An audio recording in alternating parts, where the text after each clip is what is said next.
It is a gorgeous fall evening here with a little bit of summer heat and a hot matchup here in the North Greater Austin area between the Hutto Hippos and the Georgetown Eagles. A pleasant good evening to you. Happy you guys joined us along. I'm Carl Schoening, along with my color analyst tonight, Mike Arakpo and David England down on the sidelines. You guys have a good one on your slate this evening as the Georgetown Eagles try to bounce back from their first loss of the season last week to Stephenville. They take on the undefeated Hutto Hippos. And Mike, you know, when you're talking about a team trying to bounce back from a couple of poor offensive weeks back to back, nothing quite like a defensive line that's being recruited by several Division I teams. Yeah, no, nothing like it, man. Nothing like it. Just like you said, they're trying to bounce back. When a team comes into a game like this, man, I know emotions are going to be everywhere, especially coming off of a loss. These guys are going to be pumped up. They're going to be ready to play. Yeah, we're looking forward to seeing how they do here. Obviously, the last time these two teams met up on this field, it was a memorable one for Eagles fans, an overtime victory that was heard here on SHN Sports. Our third member of the broadcast team, David England, was there. David, you remember that one pretty well. You were kind of describing a little bit of play-by-play like it happened yesterday to us earlier in the before we were on air. I do. That was an exciting game, and we got the second half on the broadcast, and it's fun being in the stands tonight like we were in 2016. There's a lot of things that are just the same. The young men are wearing the ice white jerseys. We have a Herman at the helm possibly tonight as well as 2016. Chandler Herman was the quarterback, and we've got, I see Coach Chuck Griffin over here. Maybe we can get him for a quick interview, but it's going to be fun. It's 90 degrees out here tonight. Winds are east and southeast at 6 miles an hour. Beautiful conditions, beautiful field. So let me see if I can get Coach's attention real quick. Sure thing. David, as you send in your first report, we appreciate that. And Mike, a former standout linebacker at Texas State. We are happy to have you. Oh, you go ahead, and we'll send it down to David for the coach's interview. Coach Griffin, a district opener. Very exciting to be back here in Hutto. Give us your thoughts. What was your message to the team in the locker? My message to the team is just take care of the Georgetown Eagles. Big night, defending district champion. We just got to go out and take care of us, do our jobs, and do your job, do it well, and we're going to come out with a victory tonight. All right. Good luck, Coach. Thank you. Carl, back to you. All right, thank you, David. As the Georgetown Eagles take the field, and as David mentioned, the nice ice white jerseys and white pants with silver helmets and blue lettering and stripes down the side. The Eagles looking clean tonight. And Mike, you're a local talent developer here, and you said you know a couple Eagles on this side of the field, huh? Yeah, man. Yeah, I actually train a couple. I have a training facility, a rack pole performance, and it's crazy. You know, I have about 4 or 5 of my guys for this Georgetown football team, and I'm excited to see them boys go to work today. Yeah, it's going to be a defensive battle here as we project 2 of the better defenses in the Austin area to go ahead and take the field. The Hutto Hippos wearing their black jerseys with white pants and black helmets walking onto the field, and looks like a teammate perhaps with a injury in a wheelchair being the leader out there walked onto the field before they start picking up steam past the tunnel of cheerleaders led by the American and Texas flag for the Hutto Hippos taking on the field. And one of the big key players to watch tonight will be Landon Watson, number 21 for the Hutto Hippos, as a junior already committed to Louisiana State University. The LSU Tigers were hot on his trail, and when you go up and see a Division I guy that's committed to a Power 5 conference, what kind of things are you expecting out of those kind of players? Big plays. Big plays. When you're talking about a Power 5 team like LSU, I mean, this is SEC football. He's going to be probably making some huge, big splash plays, and, you know, a big D lineman, a big body like that, I would expect those Georgetown boys to be running far away from Landon as possible. It sounds to me like the Eyes of Texas are playing from the Hutto band. They do have kind of a burnt orange color scheme going here, as you may see later on the stream, the video replay. There is a big H for Hutto High School in the middle, and a burnt orange stripe across the field at the home stands and scattered burnt orange. As the sun sets here on the stadium, we are going to go ahead and take our last break before the national anthem and get a couple sponsors in. When we return, it'll be kickoff from Hutto High School here on SHN Sports.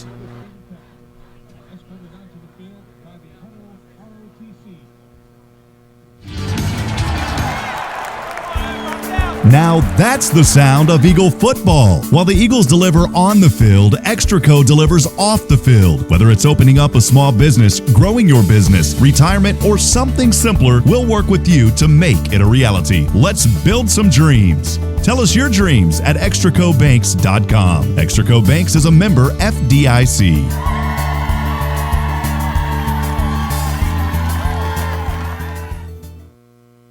Matt Morrow of Gateway Mortgage Group is a proud supporter of Georgetown Eagle football on SHN Sports. As one of the country's largest privately held mortgage companies, you can expect smart solutions to meet nearly any mortgage need. From the right products to great rates and technology that powers it all, you'll find it here. Gateway Mortgage Group, your local residential lender. Borrow from Morrow. Visit them online at borrowfrommorrow.com. NMLS number 464148.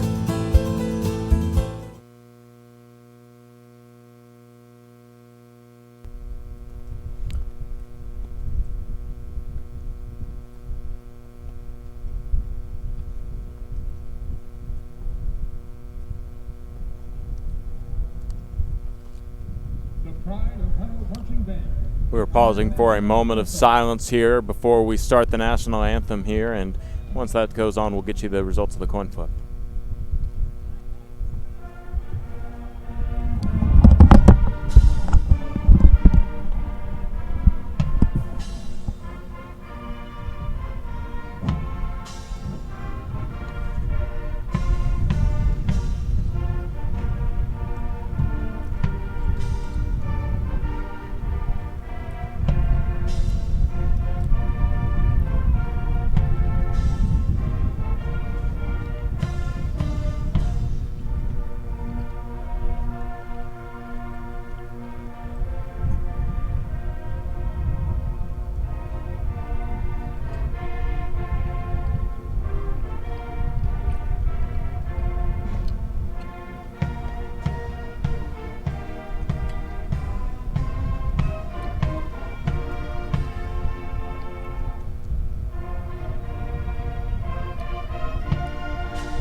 A nicely done rendition of the national anthem done by the Hutto Hippos marching band. And as we get ready for the start of the Glenn Patterson first quarter here on SHN Sports, we're going to go ahead and check in with our third member of our broadcast crew, David England. And David, I understand you have some keys to the game to hopefully ensure a Eagles victory tonight.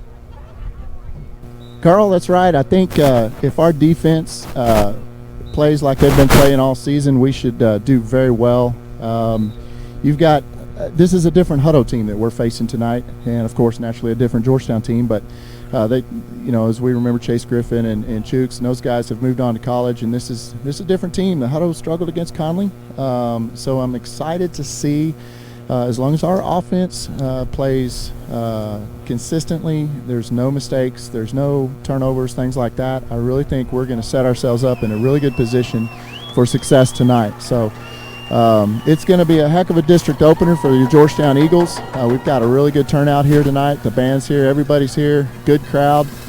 And the weather's great. It's a beautiful night for Friday night football, but I'm looking forward to it. I really think that Georgetown, a lot of folks are saying that, this is Hutto's going to take this game. I don't know.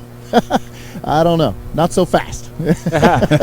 Correct. Right on paper, you look at this state-ranked team, somebody who looks like they have just one of the top defenses in the area as we get ready for the captain's meeting and the coin toss. But the game isn't played on paper. And here as the captains meet, we'll get you the results of the coin toss. And as the pleasantries are exchanged, the coin, which always has to be explained, heads is one side, tails the other, call it in the air, will go ahead and take place with the referee. As Patrick Harris, the referee, says that the Eagles have won the coin toss, and they will defer to the second half.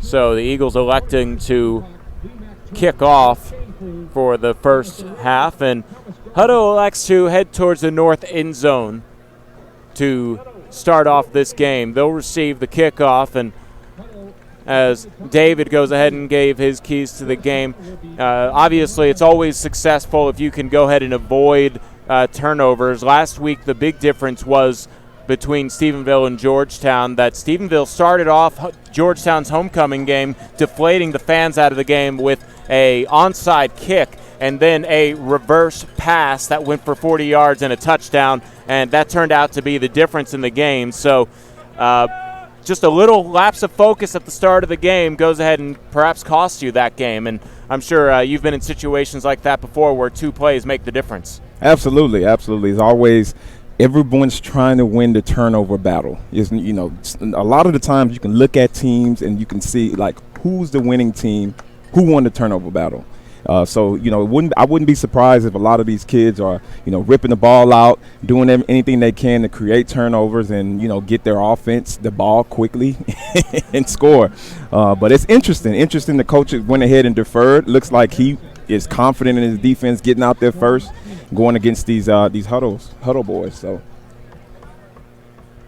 it will be Ryan Hansen and Xavier Phoenix back deep to receive the kickoff from the Eagles, as the Eagles here bring out two kickers to potentially kick this away. Matt Diaz, still dealing with an injury, will not be playing this evening. It will be kicked away on a 2-yard charge. It goes short, bounces at the 25-yard line, and is picked up by Hansen. He tries to fight his way a little past the 25 and is brought down at about the 29-yard line by a couple Eagles on the return. The leading tackler there is Nathaniel Martinez, and from the 29-yard line, the Hutto Hippos will start off their offense as the sun sets on Hutto High School.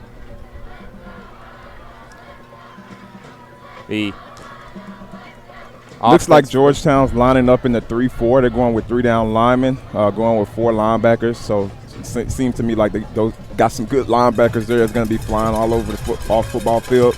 Interesting to see how they do against this Hutto offense. Dog it out of the pistol, drop back on a pass, overthrows his intended receiver almost into the hands of the Eagles corner, Aaron Bazile, and instead it'll fall incomplete and bring up 2nd and 10 from the 29. Not a bad play there, not a bad play there. I like the DB. It would have been nice to come down with that one to start this football game off, but it looks like some solid coverage. Williams moves out of the backfield and will head over to a diamond formation with 4 receivers on the left side, a single receiver isolated on the right side. On 2nd and 10, they throw it out to Williams in a screen play to the left side of the field, but he doesn't get much. In fact, I think he only gets back to the line of scrimmage as the Eagles went ahead and swarmed on that diamond formation over there. Now, that's normal because starting out, you want your quarterback to get comfortable in the pocket. You want to kind of build some momentum. So those short throws there, bubble screens, slants, those kind of easy momentum builder kind of plays is normal when you start a football game like this one. Williams in the pistol. Doggett, the quarterback, with 3 receivers to the right, a single receiver to the left on 3rd and 10. Drops back. He's under pressure right away. Rolls out to the right, fires a long ball down the right sideline, right into the hands of his intended receiver across the 30, the 20, defeats his corner and into the end zone. Touchdown. It's Harrison. DeJohn Harrison went ahead and took that one 71 yards, and on a 3rd and 10, the Eagles get burned on a deep ball route. Big time play by that quarterback. I mean, the way he escaped the pocket, delivered the ball downfield, kept his eyes downfield, was able to catch his guy, Mr. Harrison downfield for the touchdown play. That was a great play by the quarterback there. And the point after attempt will be lined up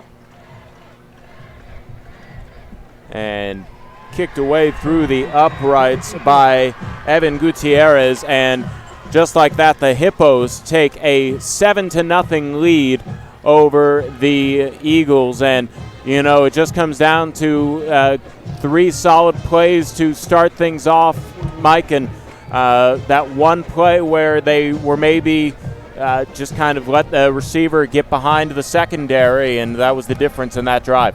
Well, whenever you're letting the quarterback escape the pocket, sometimes the DB kind of get caught looking in the backfield, and that's kind of what happened. He took his eyes off his guy.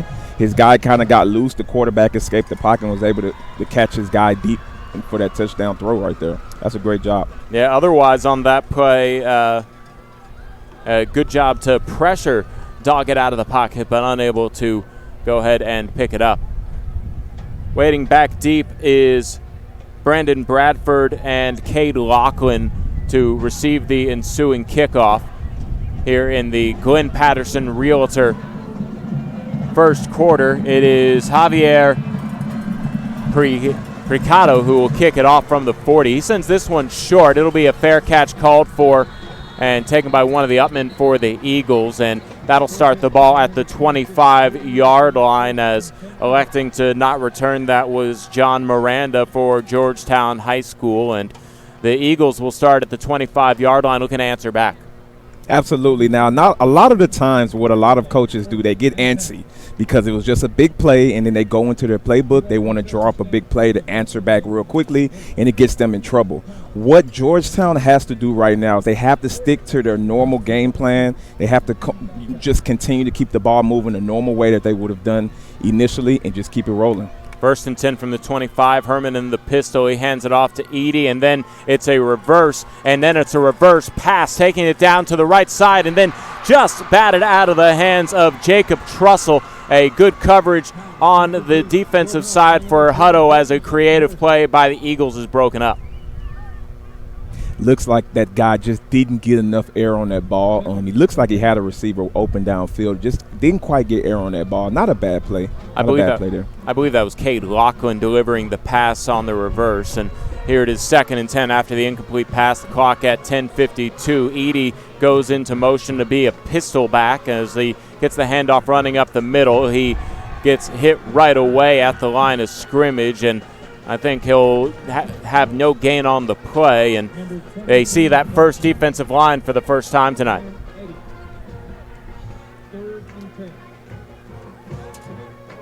3rd and 10 here.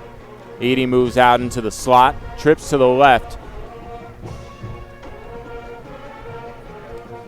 For Darson Herman, he has nobody in the backfield with him.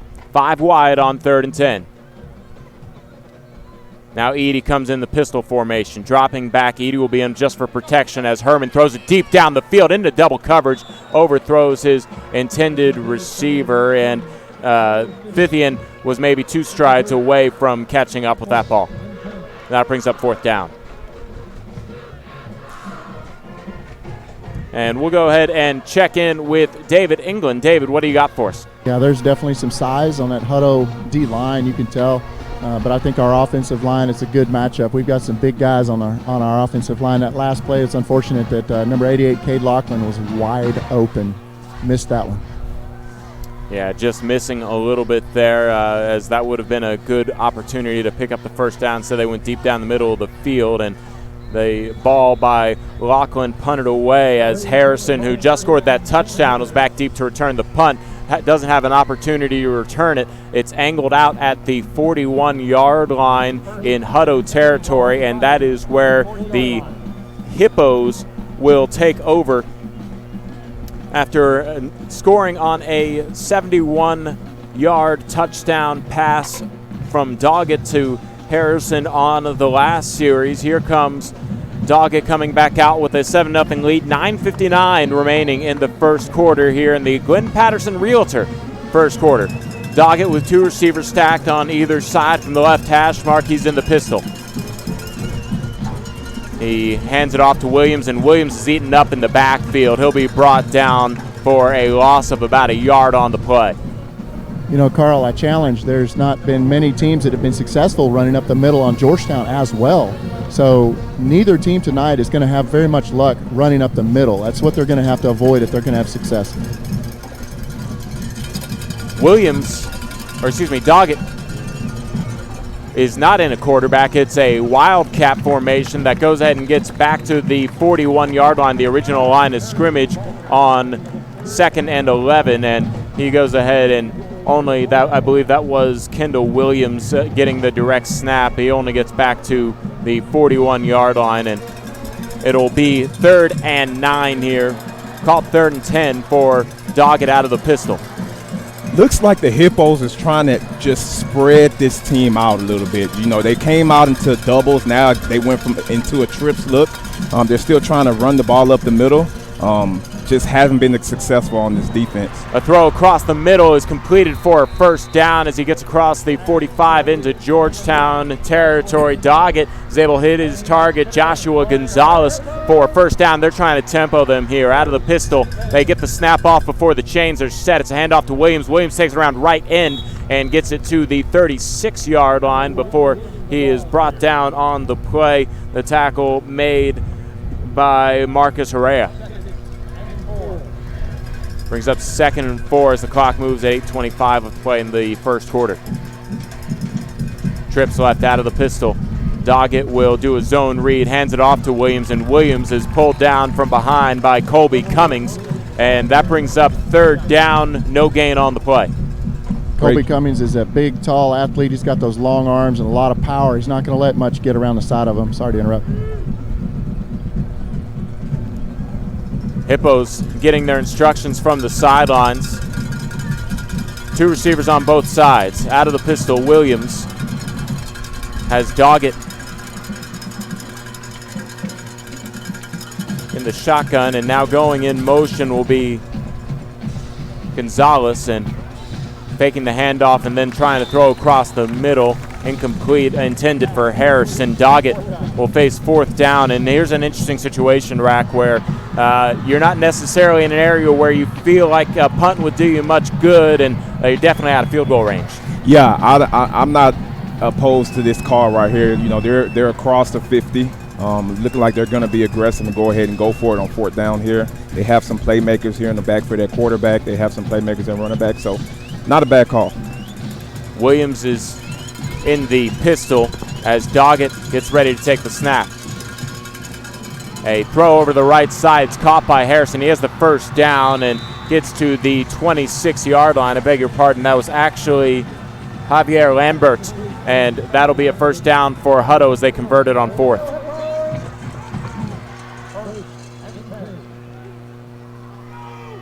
.7:20 left to play in the Glenn Patterson Realtor first quarter, and the Hippos keep their drive alive. 2 men in the backfield with Doggett as he's in the shotgun. He hands it off to Harrison in the backfield, and Harrison tries to stretch to the wide side of the field, turns around left end, turns the corner, gets to the 5, loses the ball. It's picked up, it bobbles into the end zone, and the Eagles hop on top of it. Touchback for Georgetown. Big play there for Georgetown. That's the turnovers that we were talking about. If you want to win this football game, you have to be able to create turnovers. Great job by this Georgetown defense being able to create that turnover and recover it there in the end zone. You know, you talked about it in the pregame. One of the big keys is trying to punch that ball out. It looks like the Eagles were able to do that before Harrison was down on the run, and it looked like the Hippos might have gotten a hand on it first at around the 10, but then the Eagles were able to pick up on it at the goal line and get this first turnover in a timely fashion as Hutto was getting into the red zone. Absolutely, absolutely. 1st and 10 for Georgetown from the 20. It'll be a handoff here for Edey, and Edey gets across the 20, maybe picks up a yard to the 21, and brings 2nd and 9 up here as the Eagles elect to run it up the middle for the first play from scrimmage on this series. It's 6:40 left to play in the Glenn Patterson Realtor first quarter. Darson Herman shadows Edey over to the left side. A man goes in motion. That's Bradford. A pass out to Lockwood on a screen and trying to get away. Gets back to the 20-yard line, but he was wrapped up was Cade Lachlan, and Lachlan unable to really escape that initial hit. Just picks up about half a yard back to the line. Call it a gain of only half a yard and still be 3rd and 9 here. Ball marked on the 21. 6 minutes left to play in the first. Now pay attention to the markers. They have to get to the first down marker to be able to keep these chains moving. So pay attention to the receivers. And here's a rollout to the right. Herman looks to throw to the receiver, as you said, right, looking for the marker, just unable to connect with it, and that'll be incomplete. I got pretty excited there for a second. I saw a big mismatch. Hutto number 11 was matched up against Corey Coleman. That was a cool opportunity because he's a big fellow. Looked like a linebacker or a D lineman, number 11 for Hutto. Yeah, the unfortunate incompletion there will go ahead and lead to 4th and 9 from the 21. Clock stopped at 5:46 through the incompletion. Harrison back at the 50 to receive this punt away from Lachlan. It's an end-over-end kick. Lachlan sends it to Harrison. Harrison tries to evade a couple tackles at the 50. He's able to fight forward to the 47-yard line, and I think he might even get a bad spot back to the 48, but that's where the Hutto offense will start in plus territory. Carl, I want to go back to that play that created that turnover. If you watch Taylor Beal come around, he was getting held, and he got loose of that and continued to chase the ball. He ran all about 20 yards and caught up with the ball runner, and I don't know if he was the one that punted that ball out of his hands, but a lot of hustle by Taylor Beal on that play to create that turnover. Well, the Eagles unable to do anything with that turnover, but they at least did avoid the score here. Trips to the left, Doggett in the pistol. Williams clears out of the backfield. He gets a swing pass and tries to find some running room. He gets hit at the initial line of scrimmage as the Eagles were able to sniff that one out pretty well. Great job by the Eagles. They lined up in trips. They tried to go to the trip side with the running back, go to the strong side there, get the ball upfield. Was unsuccessful. This Georgetown defense, again, is playing lights out there everywhere. That was Taylor Beal right on cue after David's update, making the stop there. 2 receivers to the right side, a single receiver to the left, a tight end in the backfield, and a handoff to Williams on 2nd and 10. Williams gets across the 45 to the 40 before he was tripped up, and that was where he will officially be marked down at the 40-yard line. Hutto trying to tempo here on 3rd and short.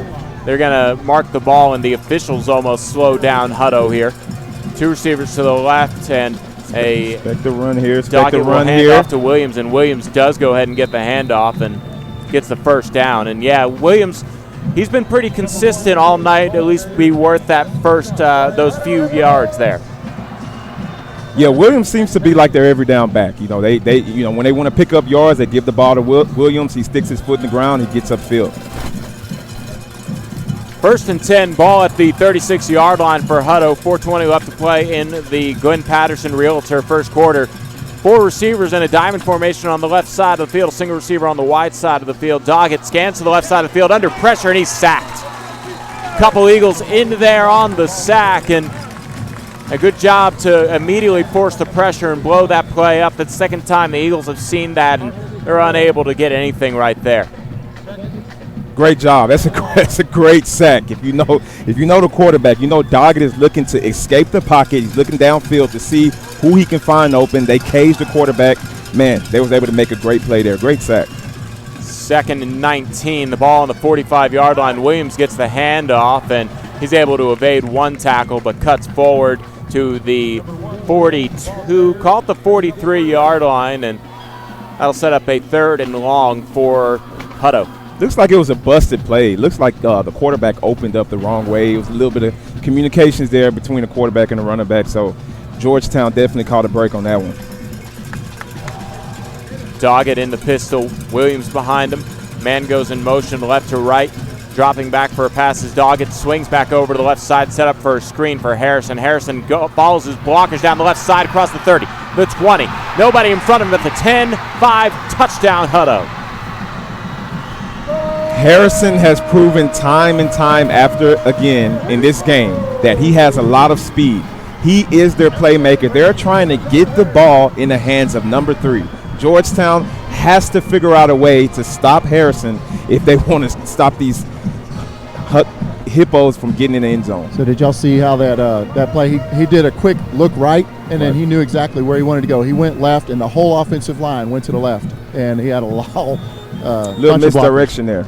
Yep. Yeah, they were able to fake him out here as the point after attempt is good for Evan Gutierrez, and Hutto extends their lead on Georgetown 14-0 here with 2:57 left to play in the Glenn Patterson Realtor first quarter. We'll be back in a moment on SHN Sports.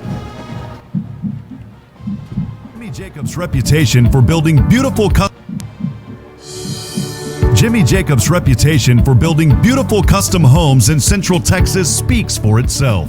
For over 30 years, he has been behind some of the most successful and sought-after new home developments in Georgetown. Grand Endeavor Homes represents a new era of elegant custom home building. Now joined by his son, Justin Jacobs, Jimmy has launched Grand Endeavor Homes to continue his legacy and reputation for custom homes in Georgetown and the surrounding areas. Visit GrandEndeavorHomes.com for details and directions to the model home.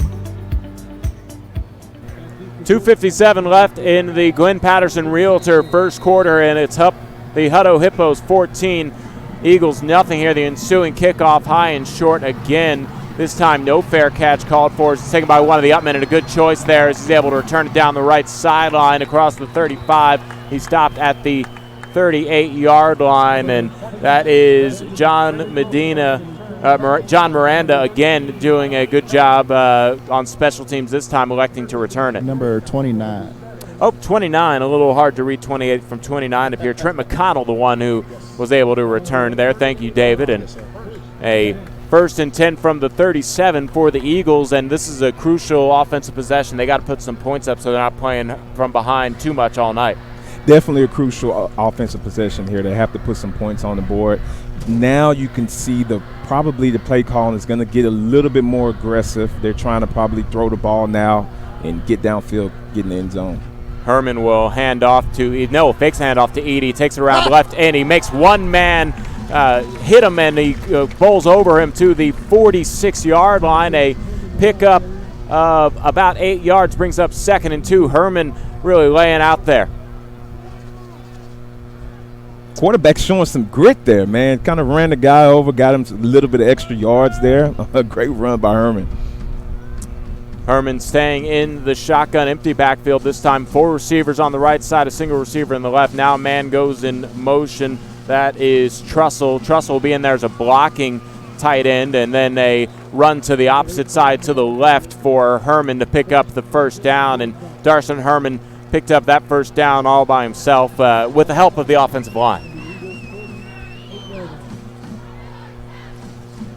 So the ball moves to the 48-yard line. Eagles still in their own territory. 1st and 10.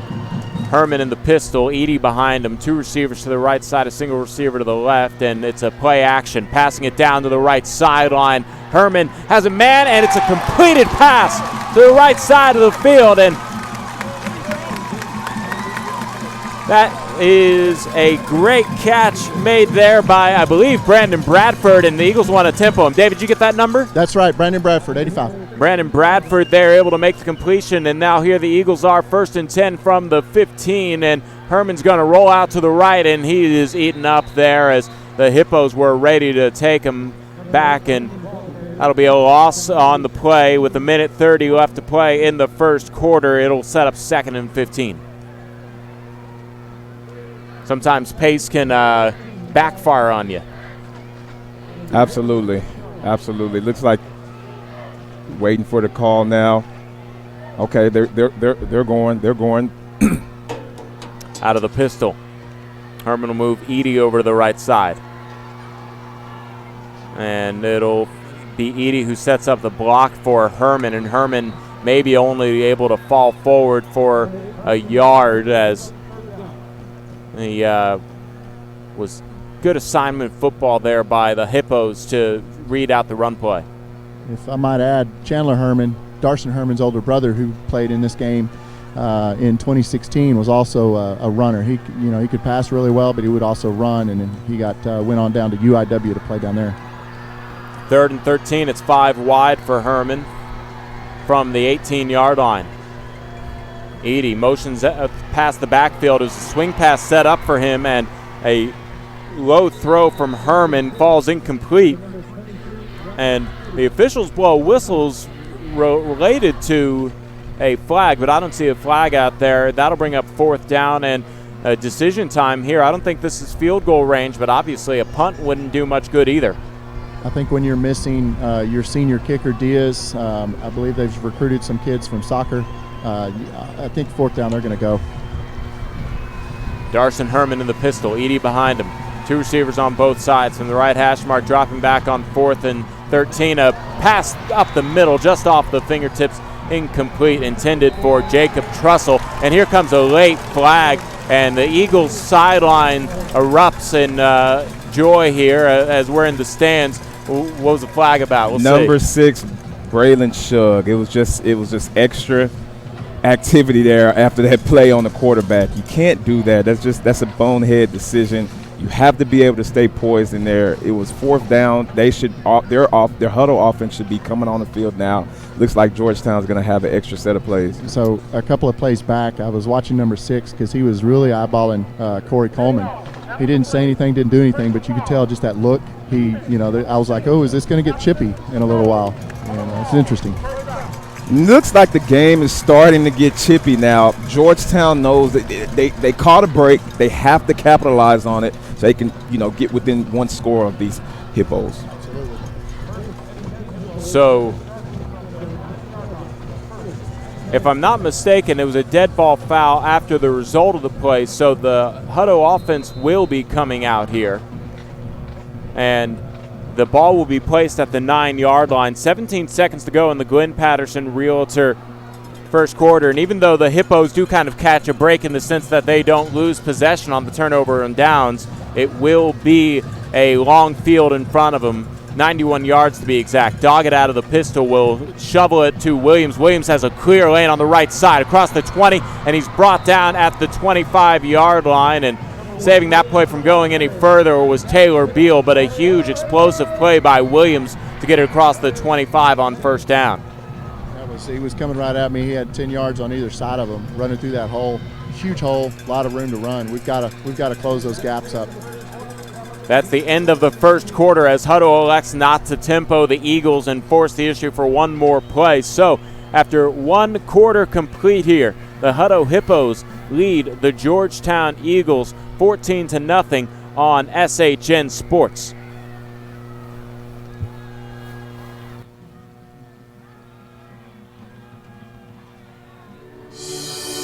Jimmy Jacobs' If you or your reputation for family building couldn't beautiful work for custom six- homes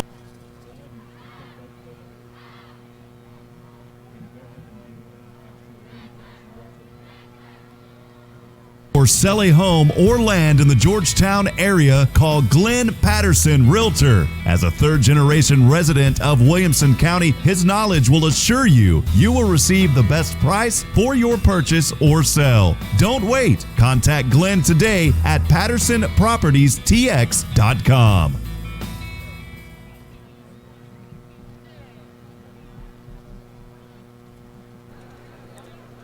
Start of the second quarter here from Hutto High School. Carl Schoening along with Mike Arakpo and David England up here helping us out as our producer is Nathan Height. And it'll be 1st and 10. The ball on the 28-yard line for Doggett, who's out of the pistol with Williams behind him. 2 receivers to the left, and it's a handoff to Williams, and Williams is met at the line of scrimmage and then taken down for a loss. His forward progress marked at the 26-yard line. And a good job on the Eagles' defensive side led by Connor Cummings to get through that penetration. Again, it looks they're still trying to run the ball up the middle. It's been unsuccessful all night. They've been having some success on the perimeter, so I would expect them to start trying to throw the ball on the perimeter as they just did. On 2nd and 12, they do go ahead and throw a screen pass out to the outside, and that was caught by Trey Pinelli, and Pinelli was able to scamper around one block to the 30-yard line, but still a 3rd and long here, 3rd and 8 with 11:10 left to play in the second quarter. It's the Courtney Home Inspections second quarter. And I can assure you that Taco Williams definitely wrapped up that last tackle. He definitely wrapped up that runner. They're trying real hard not to let these guys get loose from him.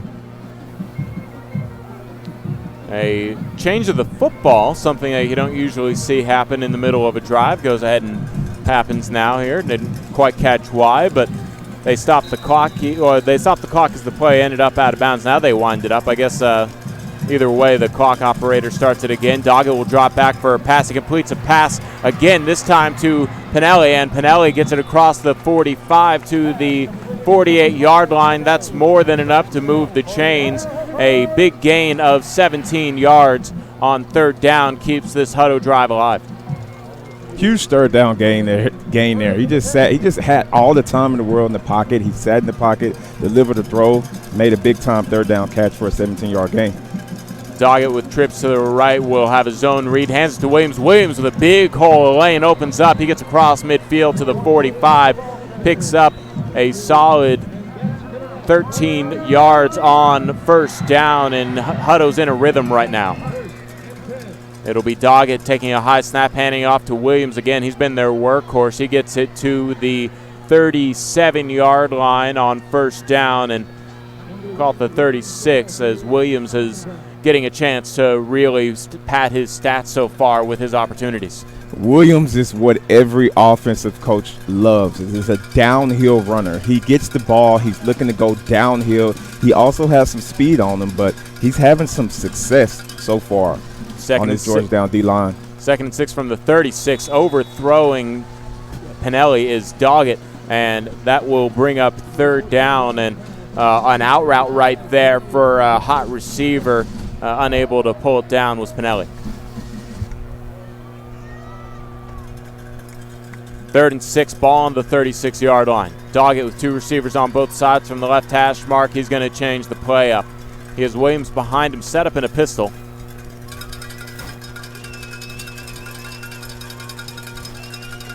Claps his hands for the snap. He drops back for a pass, fires it deep down the left sidelines, and overthrows Harrison again. And as you said earlier, Doggett's always looking for Harrison, and they had him in triple coverage that time. Triple coverage. That's how good this kid is. He's having a good game so far. I don't blame him, but that's a good job. They was able to, lock him up there and keep him out of the end zone. As he was the one who took it 71 yards for the first score of the game, and he was also a big factor on a drive that resulted in an Eagles forced turnover. Here the Hutto Hippos are on 4th and 6. They're going from the Eagles' 36-yard line. Doggett drops back, fires over the left side. Pass completed to Pinelli, at around the 20-yard line. He had to sky for that one on a jump ball, but he brings it down, and the Hippos inch closer to the red zone here with a 4th down conversion. They get it to the 21-yard line in Eagle territory. It's something that they've been doing this game. They've been going for it on 3rd downs. They've been going for it on 4th downs. You know, Georgetown has to be able to get these guys off the field whenever they get into those kind of situations. Doggett in the pistol with Williams behind him. Fakes the handoff to Williams, but that will lead to him being sacked in the backfield as Matt Anderson, who is a welcome sight, comes on back. And David, you were talking about him maybe being a game-time decision. Good to see him back on the field. It is good to see him back. He and Taylor Beal create a lot of havoc for the opposing team, and he's got those long legs. He can chase down a lot of plays. Always good to see when those linebackers are able to get in the backfield and make plays, man. He looks like he got some speed on them. That's a great job by Matt there. And this play will be blown dead before it gets going. Usually that's in the area of a false start. Mike, you know, with them playing this 3-3 stack, it's just interesting to see those linebackers with the 3 linebackers. They've got a lot of options to run around. What do you think? Yeah, normally when you have some speed at linebacker and you're playing a 3-3 stock, is because you have some dogs at linebacker, some big dogs that be able to get sideline to sideline. So again, I'm expecting a big game out of these linebackers, being able to get in the backfield, being able to go sideline to sideline, chase the ball, make plays.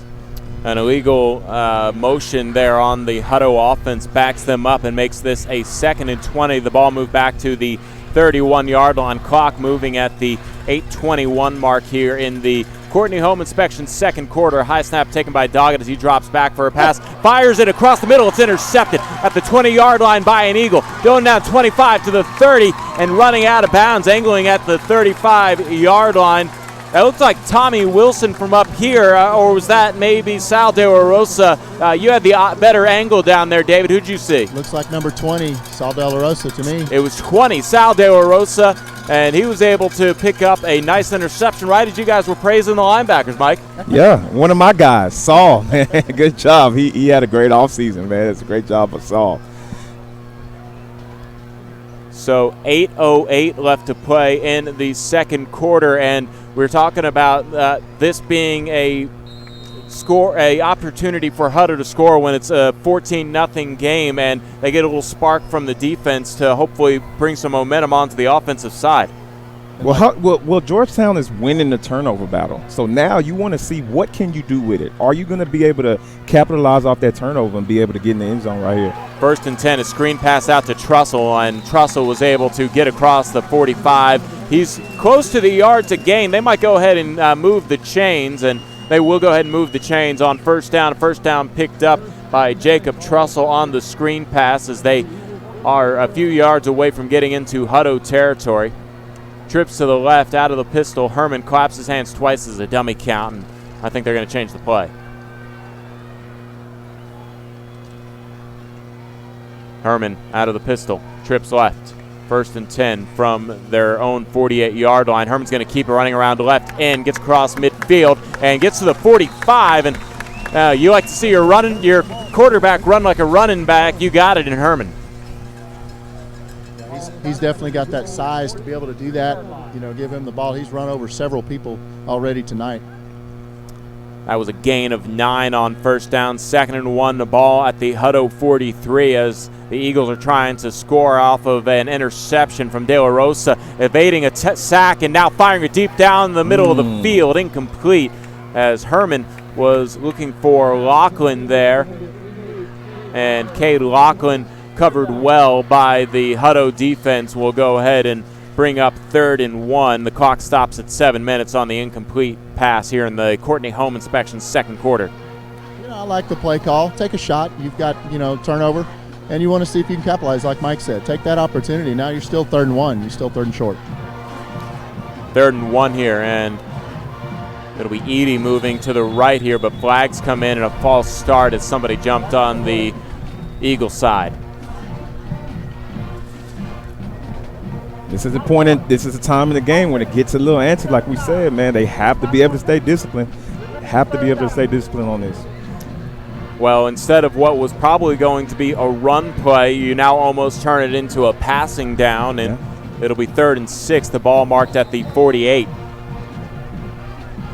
Empty backfield for Herman here. 2 receivers to the left from the left hash mark, 3 receivers on the right, and it's a pass to the right side of the field. That one might have been deflected at around the line of scrimmage. It was intended for Tyler Fithian. It bounced it to his general area as that one was well short and brings up 4th down. The Eagles are going to go for it. They are putting some pressure on the quarterback. Herman, unfortunately, does not have a lot of time in the pocket right now. As soon as they hike the ball, I mean, he has to get the ball out of his hands quick. And the Eagles want to talk this one over. They're going to go ahead and take a timeout. We'll take it with them. It's 4th and 6 from the 48 coming up in a moment with 6:56 left to play in the Courtney Home Inspections second quarter. We'll be back in a moment on SHN Sports.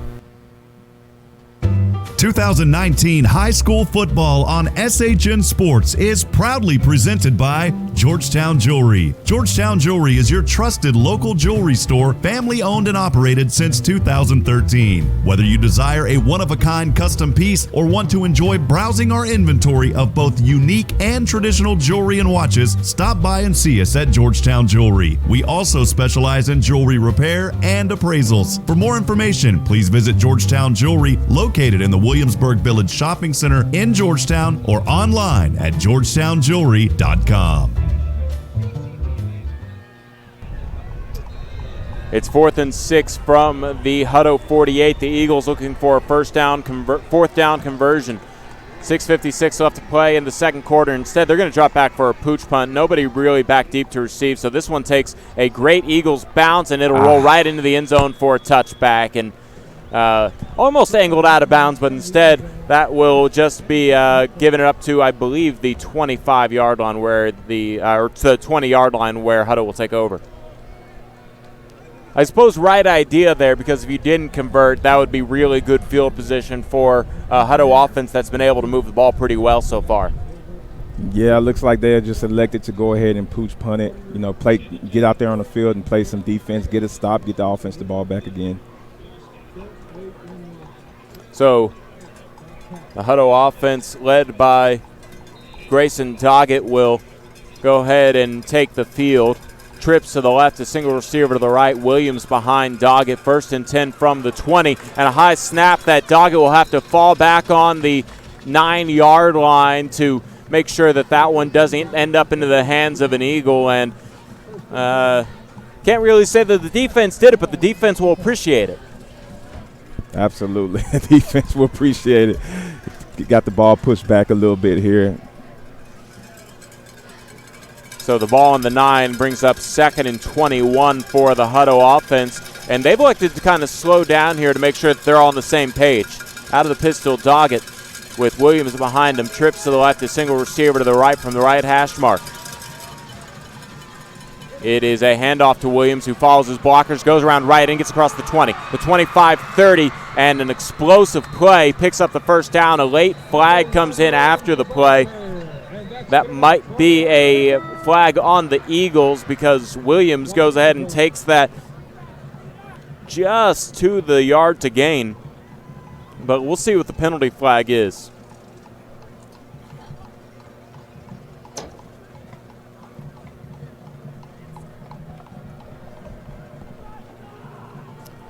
David, did you happen to catch it down there? I did not. It almost looked like it was a little bit of a late hit. I saw Taylor Beal running pretty fast towards the sideline, though. Let's see what the referee has to say.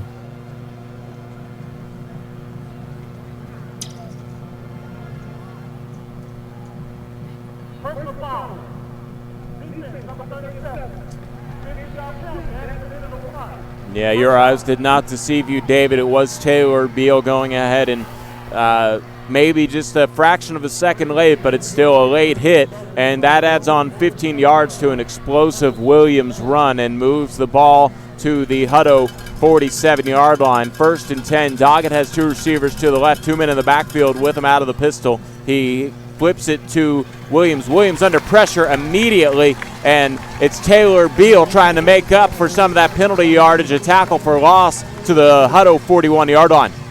You know, Louisiana Monroe is getting a doozy with Taylor Beal there. He is all over the field, no stop with him. Yeah, a future Sun Belt player goes ahead and makes the stop for a loss of 5. Clock moving here, 5:20 left to play in the Courtney Home Inspections second quarter. Doggett gets his instructions from the sideline. 2 men in the backfield with him, 2 receivers to the left, a single receiver wide to the right. Drops back, scans to the left, fires it to Pinelli. Pinelli does a stutter step, but he is brought down, and making a nice hit initially is Aiden Valencia, the defensive back. Goes ahead and makes sure that one only picks up about a yard. It was interesting, those wide receivers kind of acted like that was going to be a run play. They just kind of hung out there, and then they tossed it out to him. So our DBs stepped back a little bit. 4:39 left to play in the second quarter. 2 receivers on both sides out of the pistol. Doggett, he drops back for a pass on 3rd and 14. Fires it deep down the left sideline. He overthrows his intended receiver by a solid 15 yards and then almost gets intercepted by Aaron Bazile, but I think he would have been out of bounds. Like, that was an off-target pass, Rack. Yeah, he can't afford to make those kind of throws. He just have to, if there's nothing available, just throw the ball away, live to see another down. It looked like it was a miscommunication. Number 5 stopped on a route. Looked like he thought it was supposed to go this way, and it went that way. Well, that will be a fourth. That'll bring up 4th down, 4th and 14 to be exact, from the 43-yard line, and Hutto will punt this one away.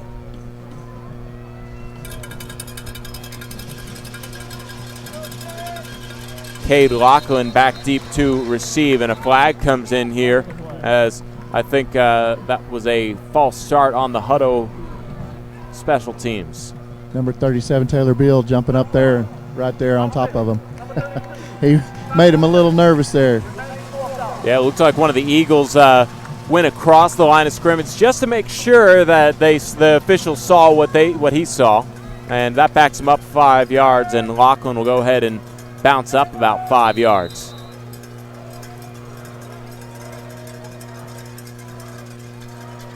This one punted away, and it'll be a wobbly kick that bounces at the 35 and rolls horizontally to the sidelines, and it really straddles that 35-yard line, and the Eagles will take over from there.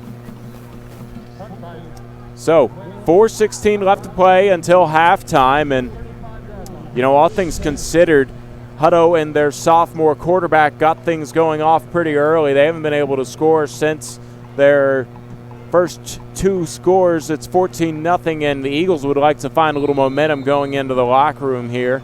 A 4-minute drive would be just what the doctor ordered for Darson Herman and the Eagles. He fakes the handoff to Edie on 1st and 10, fires it over to Lachlan, who completes the pass at the 40 and is able to spin around a defender to get to the 42-yard line. And on the coverage and the stop was Xavier Phoenix, but a nice completed pass there. Great completed pass there, but believe it or not, Georgetown is in this football game. I mean, they put together a great drive here. They go down only 1 score right before halftime. They're able to talk it over with their team and get them going back into the second half. So look to see what they're going to do. They did defer to get the ball back in the second half, and then a quick swing pass out to the left side of the field is blown up right away as Jake McCown, the tight end, loses yards on the play, and it's back to the 38-yard line. 3rd and 7 here as McCown had his number called, and perhaps a little bit of a busted play. I agree with Mike. If we burn some clock here, go into the halftime, the defense gets more rest.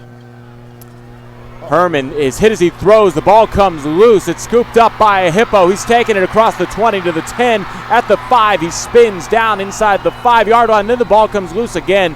The officials go ahead and say this one was blown down, but it looked to me like Braylon Sugg was the one who came up with the it was Braylon Suggs who came up with the fumble, and he takes it in the other way for the Hippos inside the 5, and that's just a momentum shift of unfortunate nature for the Eagles. I should mute my mic a little more often.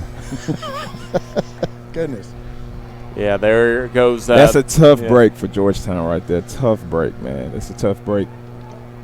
Some discussion going on down there at the 10-yard line. officials gathering? Yeah, the ball came loose at the end of that fumble recovery, and I think they're maybe trying to discuss it, but I think they blew the whistle play dead before it came out. So I think they're just going to go ahead and say that discussion led to nothing, and the result of the play will be Hutto's football at around the 5-yard line. Oh, wow. Hutto catches a break then. It's not a tough break. It's a good break for Hutto. It was an incomplete pass. He was hit as he threw, and the ball went forward. But because of the hit, the officials talked it over and said that the ball was an incomplete pass, and you don't necessarily need to, as you know, as someone who's delivered some big hits, Rack, the ball doesn't necessarily need to go towards a receiver when a linebacker delivers a blow. Yeah, that's an interesting call there. That's a huge break for Georgetown there. It could have been a real game changer. So it looks like they were able to get the ball back. They're going to go ahead and punt and, change the field. They will go ahead and punt this one for no return to big number 3, Harrison, who was waiting back. The playmaker will not get an opportunity to return the ball, and it looked like it was angled out at around the 45-yard line. That's where the Hippos will take over with 2:57 left to play in the first half. They'll go ahead and mark them at the...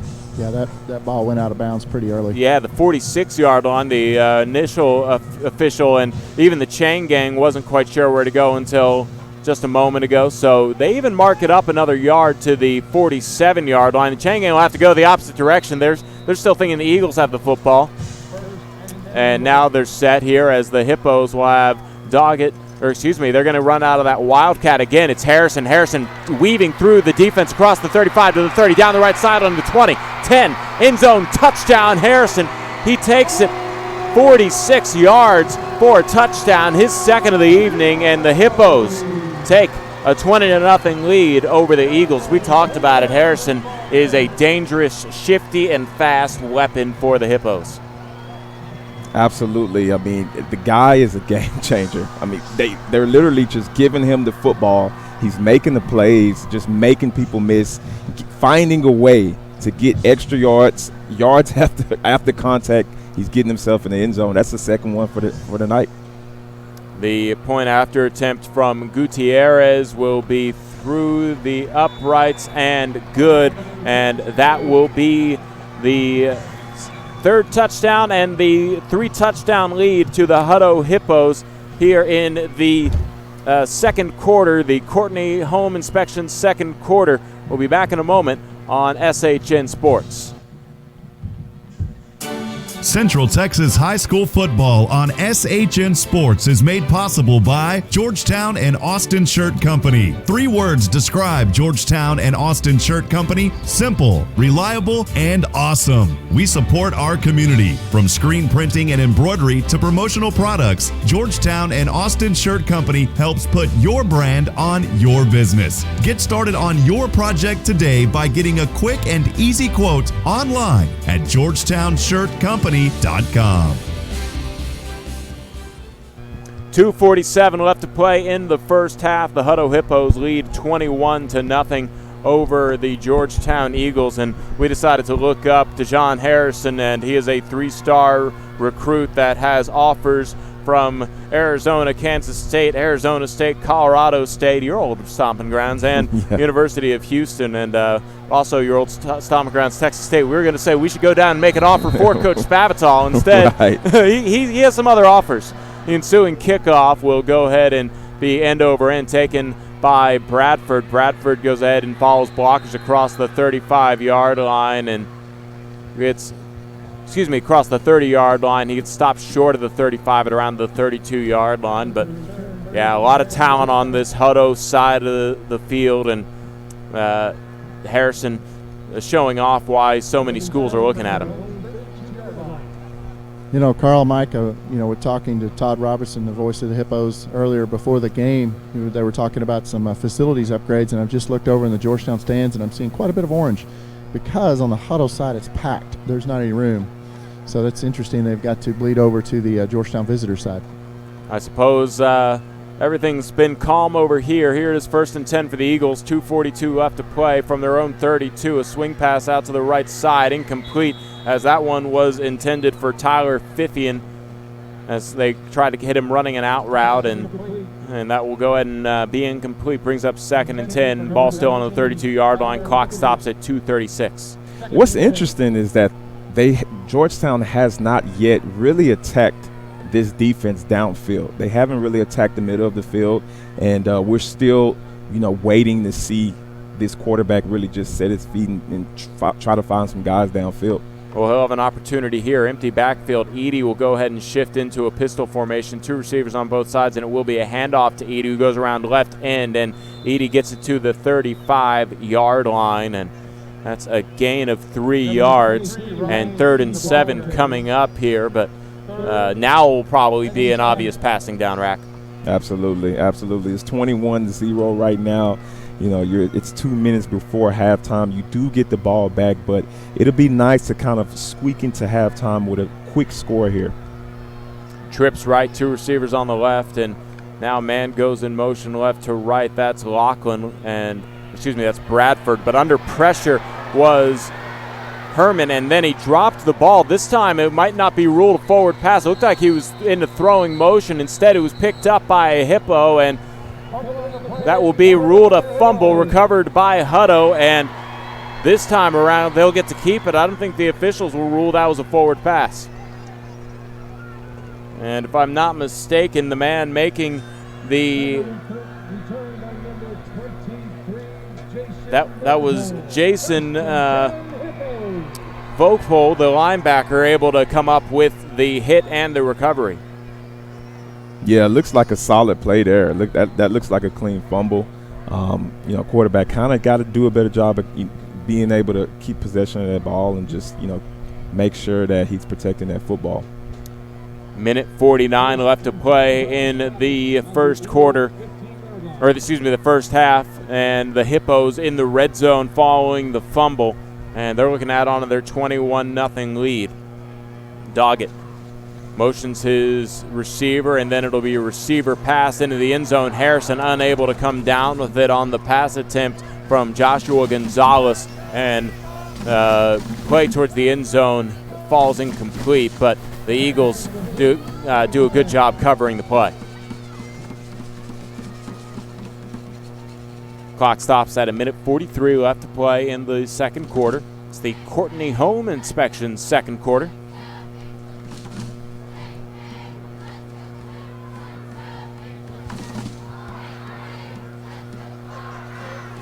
Doggett in the pistol from the 15-yard line.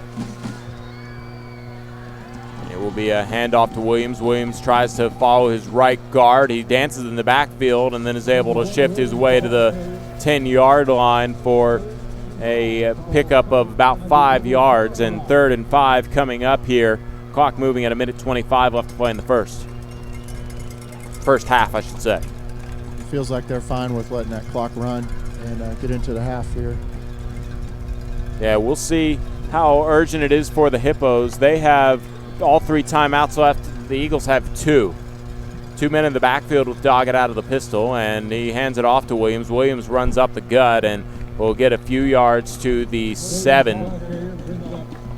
And that brings up 4th down. The yard to gain is the 5, so a field goal might be in order here for Hutto, but I think they're going to just burn one of their 2 timeouts, and we'll go ahead and take it with them. So 21-0 your score. The Hutto Hippos looking to add on to their 3-touchdown lead. We'll be back in a moment. 51 seconds left to play in the second quarter on SHN Sports.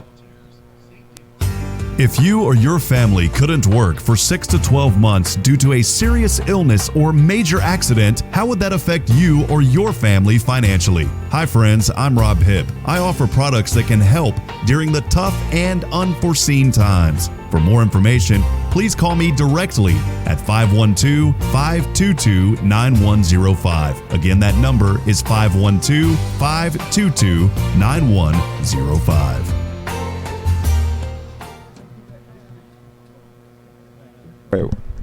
We're back here. It is 51 seconds left until halftime. Hutto with a 21-0 lead, and the Eagles trying to stop them and take some kind of momentum here as they've had one turnover taken away from them, thanks to the officials calling it a incomplete pass, but then a following offensive series. The fumble was recovered into the red zone by the Hutto Hippos. They're trying to punch it in. It's 4th and 2. The ball is on the 8-yard line, and Doggett is in the shotgun. A heavy set here as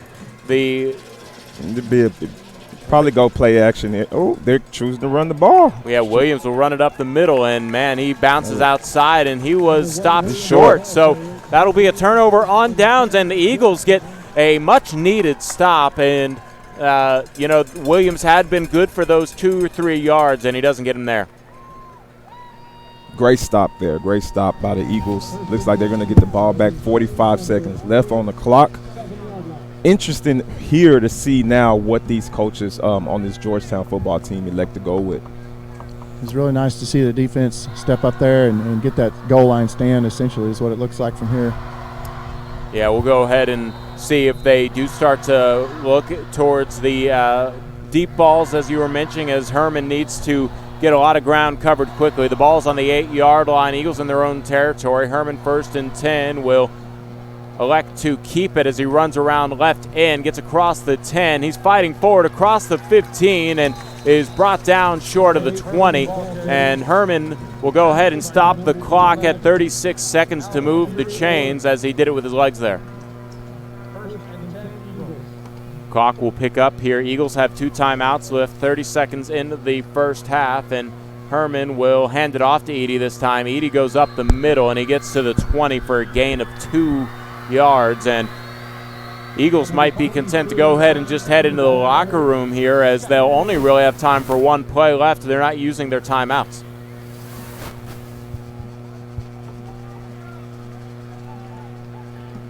Herman in the pistol.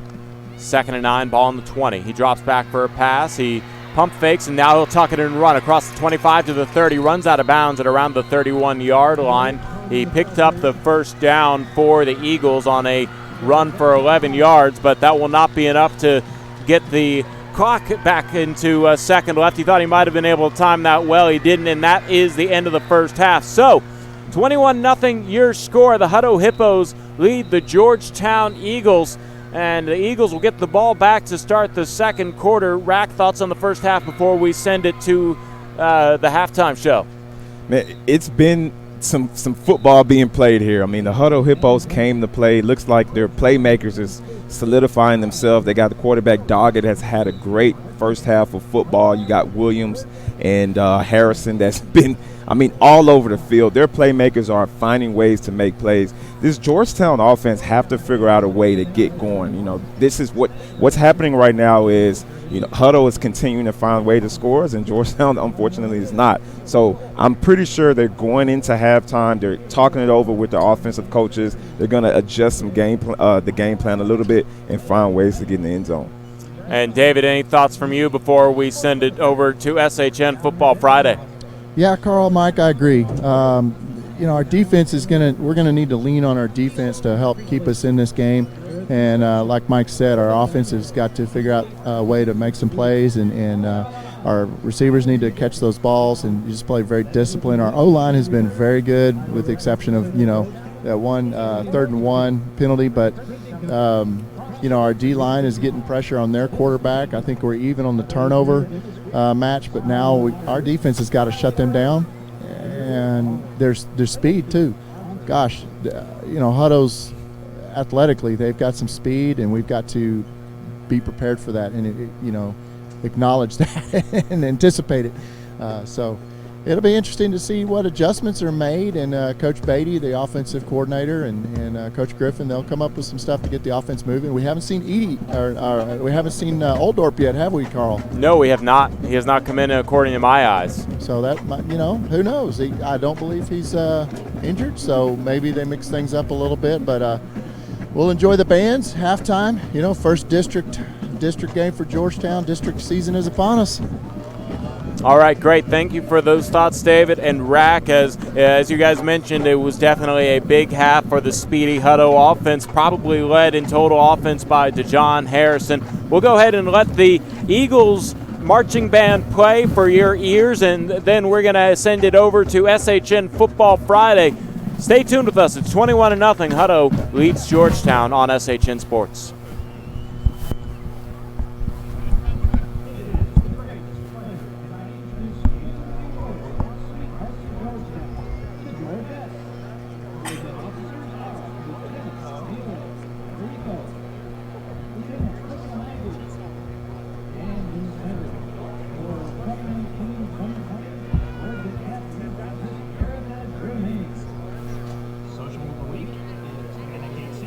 Officer's Choice of the Week is Olivia Stroud, and the Georgette of the Week is Shelby Hunt. The Georgettes would like to dedicate this performance to all the people who've been affected by breast cancer. They're dancing with pink ponds in honor of Breast Cancer Awareness Month. Now watch the Georgettes as they perform a jazz screamer routine to this oldie mashup of Devil with a Blue Dress On and Good Golly Miss Molly.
Thank you, ladies and gentlemen.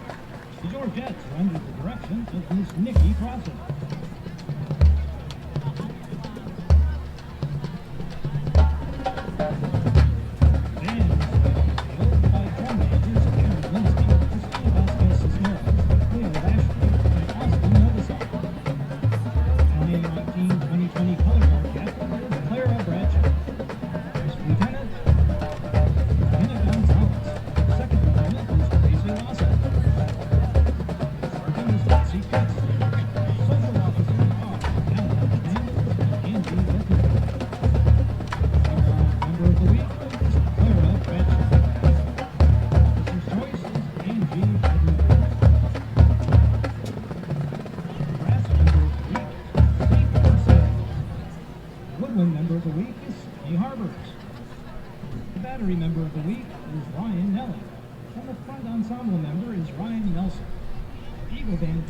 Eagle Band parents of the week are our fabulous pit and prop crew. Thank you for all your hard work. Finally, the Eagle Band would like to wish good luck to the Hutto Hippo Band at tomorrow's Vista Ridge Marching Festival. Come see the Eagles march at 2 p.m. and the Hippos at 5:15 p.m.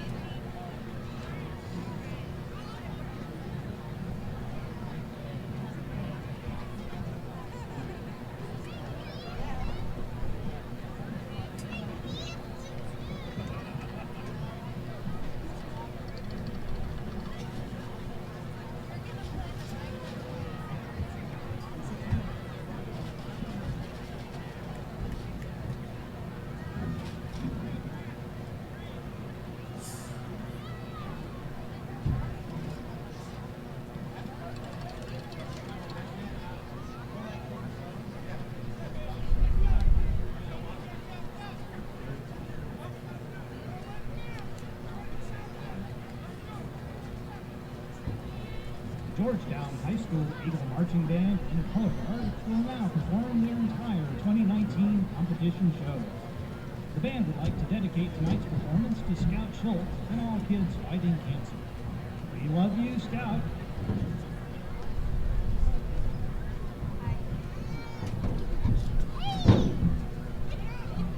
Now, please enjoy as the Pride of Georgetown presents our 2019 competition show, Contagion.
Thank you, ladies and gentlemen.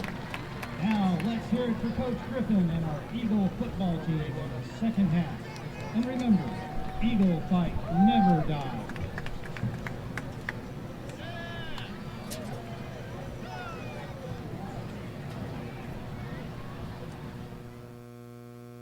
You've been handling the expansion and what it means to you to see so many people want to get involved and assist with how does it feel to see kids want to help out other kids? Just to hear you say that is just puts a big smile on my face. So, at 2 a.m. when you're probably asleep, well, I'm not. So that's how I handle the expansion. But it really is, we try to keep it so simple and not get, too big for our britches. Don't overthink it. Just keep this simple, and let's help teach kids how to help each other. Maybe the football team says, punch the Panthers and bring backpacks for the locker this week at the game. We just try to put it in the kids' hands to do that and to see the growth of it and to see kids come to me and say, Miss Crosby, I want this at my school. Will you help me do that? It's so, well, I don't know. It's emotional, but it's really cool to see that happen and to see children step up for one another unselfishly. And these kids are passionate about helping each other. And then last week at Eastview, I want to give an amazing shout out to Eastview High School. So last week, they gathered, I think there were 72 volunteers from Eastview High School. We had ROTC, softball, the locker club, football team. So many kids came together, and we gave 252, I think they said, free haircuts to kids in Georgetown. The kids did that. I wasn't even there. I was up watching my kid play football in Green Bay last Thursday night, and they did that. These kids, they got the stylist together. They contacted them. They did the sweeping of the floors. They had movies and popcorn, and they registered 252 people. The kids did that. They got that put together. And this is our third year to do it, and we've never given less than 220 haircuts. They get the flyers approved. They get them sent out to the schools. They do all those things. They find out, can you give haircuts in the school cafeteria? Is that a health issue or is it not? I don't do that. We just help pose those questions to them. So the kids did it, and we met just this Wednesday together and talked about how that felt, and to listen to the kids so emotionally and so proud of themselves talk about, how a kid comes in maybe shy and quiet, and they leave with just standing up straight and their new haircut. And we've discovered over this 3 years doing this project that there are a lot of high school kids who have never had a real professional haircut before. Can you imagine that, being in high school? So we're able to do that and give back. And these stylists, thank you all. If you're listening tonight, thank you for the time that you give for that. They donate their time, 4 or 5 hours after a long day at their job, cutting hair all day, to the locker kids to do that. Isn't that the coolest thing? It sounds so amazing, and as you said, it's just so kind of heartwarming to just see all these kids take it upon themselves to help out other kids. It is, and that's who we are as a foundation, is kids helping kids in need. Every kid, every single kid. You just have to have that need, and the school contacts us, and we fill the need. Whatever, kind of the odd things. Now, you've mentioned how kids can get involved. What about someone like me, myself, or Michael? How could someone like us get involved? There are so many ways to do that, and I'm glad. Thank you for asking that. So we're always having projects, for adults to support, because the kids want to help, but let's face it, they don't have the finances to do that. So when they reach out to the community and say, we're having, clean up the Cougars, or whatever their little catch is for that, is to support the kids in that, to bring the shampoo, the deodorant, the toothpaste, whatever they're asking for, to support them. And when you do that, just say, hey, great job, keep this up. We all like to be told that we're doing something good and something worthwhile and making a difference. So to support the kids, they have a lot of events in the community, just really to support that. We also are looking for volunteers to help in our physical lockers on campus, to be there so the doors can stay open, all during the day, so the kids can come in and get what they need. So we're looking for that. You can just donate. You can bring it to our office. You can take donations to either high school and Sonic on Austin Avenue. You can just put it right out your window to them too, and they'll get it to us. So those things, and thelocker.info is our website, thelocker.info. And so we have a thing that says donate on there. Cash donations are really important. And also it has a list of the things we keep all the time in the locker, the basics. And cash donations do things like when we get a call from a school that we have a child who's been coming to school for a week or two in the same clothes every day. So we actually take that child and buy them a week's worth of clothes, school supplies. We buy lots of shoes. And so those kinds of things. So that allows us to do that. We do AP test fees for a kid. For kids, we do caps and gowns. A lot of fees for classes this year we saw as the school year started. For their classes, they have to pay a fee, and PE uniforms and athletic uniform, just a lot of things that aren't covered anymore for kids. Or when my kids were there, but they aren't now. So we're just contacted. And like I said, we don't know who the kids are most of the time unless we actually take them shopping. But we just say, okay, here. Keep the kid doing what they need to do. And sometimes it's as simple as, the shirt that the team wears on game day. And a kid will quit if they don't have that. They're embarrassed or they don't feel a part of it. So coach will contact us and we just say, sure, here's get the kid the shirt. And so those cash donations, those are the things. So we can say yes when the call comes to us and we get the request from the school district that we can do that. So.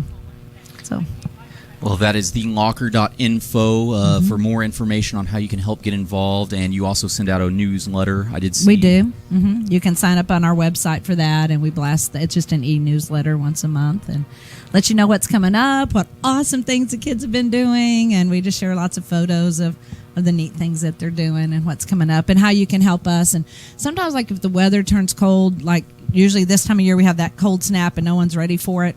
We're all ready for it this year, but they're not ready. We'll put out a blast that say, our kids are cold. We could use some hoodies. And so people start bringing those to us. So, or if there's a big need that happens, we'll put that out too to ask for help from the community. Great timing with the cold front supposedly coming in next week. But again, 95-degree weather in October. You never know. This is crazy. So good to be prepared either way. One last question for you, Mrs. Crosby, before we let you get going. Mason of the Packers, your son, travel to Arlington this Sunday afternoon to take on the Cowboys. Assuming you'll be there, it's a bit of a two-part question. Assuming you will be there, who do you have winning that game? Well, the Packers. We are going, of course. Our whole family will get to go and be there with Mason, his brother and sister, Ashley and Reese, who live here in Georgetown, and the grandkids who, they're all from here. So that we'll all be there as a family, so that'll be great. And it's always a great game when the Packers and the Cowboys play. I was watching a highlight reel on Packers.com, and it was like, the history. All the way back to the Ice Bowl and the first championships before Super Bowls, the Packers and Cowboys. So it's always exciting. It's always controversial, it seems, and a lot of energy. So we will be there. And, my husband and I grew up in the area. And my parents were actually original Dallas Cowboy ticket holders back in the Cotton Bowl days. Wow. So we go way back with that, but we are all in Packers. But anyway, so we'll be there, and comes down to that last kick a lot of times, it seems like, or that last Hail Mary or what it is. So I know it'll be a great game, and we're just grateful that we get to be there. And I heard Mason this week say, I get to go home and breathe in some Texas air. So he is still a Texas boy, definitely a Georgetown boy. And, he talks a lot about growing up here. I hear him on interviews talking about Texas football and Georgetown football and Eagle Fight Never Dies. And I know that's the other school, but still, it's still our town. But I really love that he still feels so connected to home, that it's our home. We love Georgetown, and so that's my guess. I don't know. It just comes down, 2 years ago, we went back and forth in the last minute. We had the lead. We took the lead. They took the lead back, and then that kicker took it for good. Mm-hmm. So it, you don't know, but I know it'll be a great game. It always is. Who do you think? Just tell me the truth. I'm a Cowboys fan, but I'm scared after that game against the Saints last week. So I got to think another close one, possibly decided by a Mason Crosby field goal. That'd be awesome. But it will be a great game. Who do you think?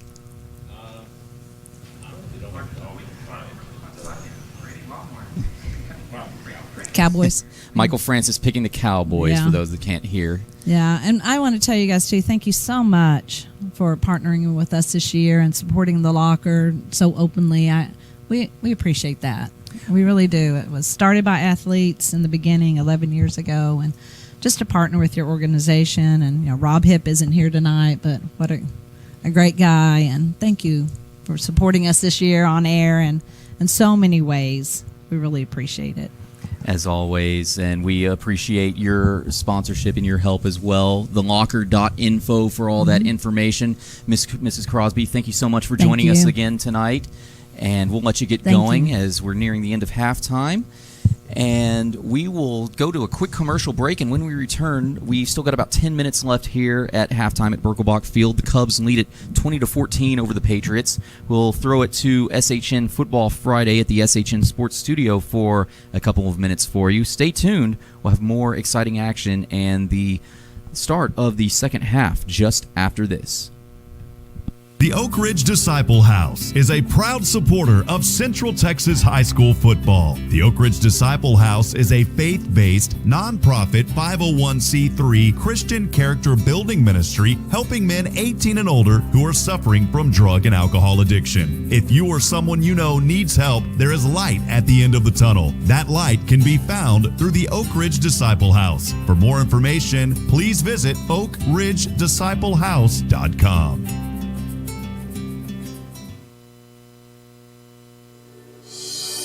Jimmy Jacobs' reputation for building beautiful custom homes in Central Texas speaks for itself. For over 30 years, he has been behind some of the most successful and sought-after new home developments in Georgetown. Grand Endeavor Homes represents a new era of elegant custom home building. Now joined by his son, Justin Jacobs, Jimmy has launched Grand Endeavor Homes to continue his legacy and reputation for custom homes in Georgetown and the surrounding areas. Visit GrandEndeavorHomes.com for details and directions to the model home. Locally owned by Pam and Al Bartschmid, College Street Cottages is proud to offer vacation rentals in beautiful and historic Georgetown, Texas. With premium amenities and comfortably sized spaces, our cottages provide the best accommodations that Georgetown has to offer. All of the remodeled 1940s cottages include complete use of the entire house and yard, fenced backyard with seating, eating area, and a barbecue grill, convenient parking in front, and detached garages. For more information and to book, visit collegestreetcottages.com. Back here at Birkelbach Field, still the middle of halftime, where the Brenham Cubs lead it 20-14 over the Eastview Patriots. And we will go ahead and throw it to the SHN Sports Studio for SHN Football Friday with your hosts, Stephen Strong and Justin Simmons.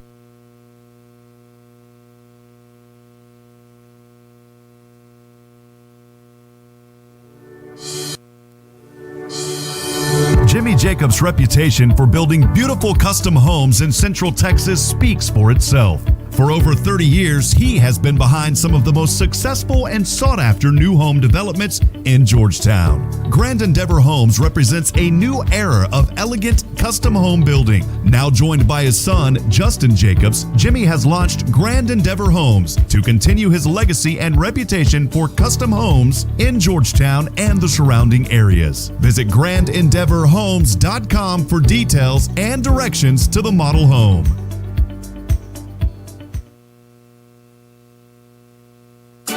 Central Texas high school football on SHN Sports is made possible by Georgetown and Austin Shirt Company. 3 words describe Georgetown and Austin Shirt Company: simple, reliable, and awesome. We support our community. From screen printing and embroidery to promotional products, Georgetown and Austin Shirt Company helps put your brand on your business. Get started on your project today by getting a quick and easy quote online at GeorgetownShirtCompany.com.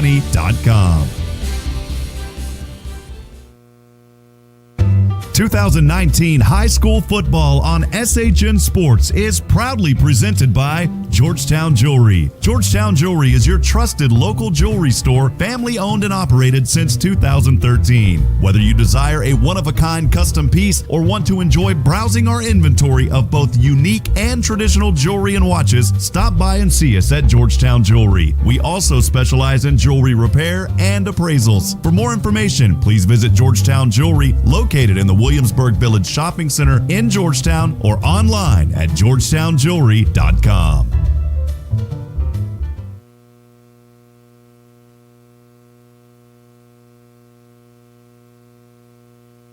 2019 high school football on SHN Sports is proudly presented by Georgetown Jewelry. Georgetown Jewelry is your trusted local jewelry store, family owned and operated since 2013. Whether you desire a one-of-a-kind custom piece or want to enjoy browsing our inventory of both unique and traditional jewelry and watches, stop by and see us at Georgetown Jewelry. We also specialize in jewelry repair and appraisals. For more information, please visit Georgetown Jewelry, located in the Williamsburg.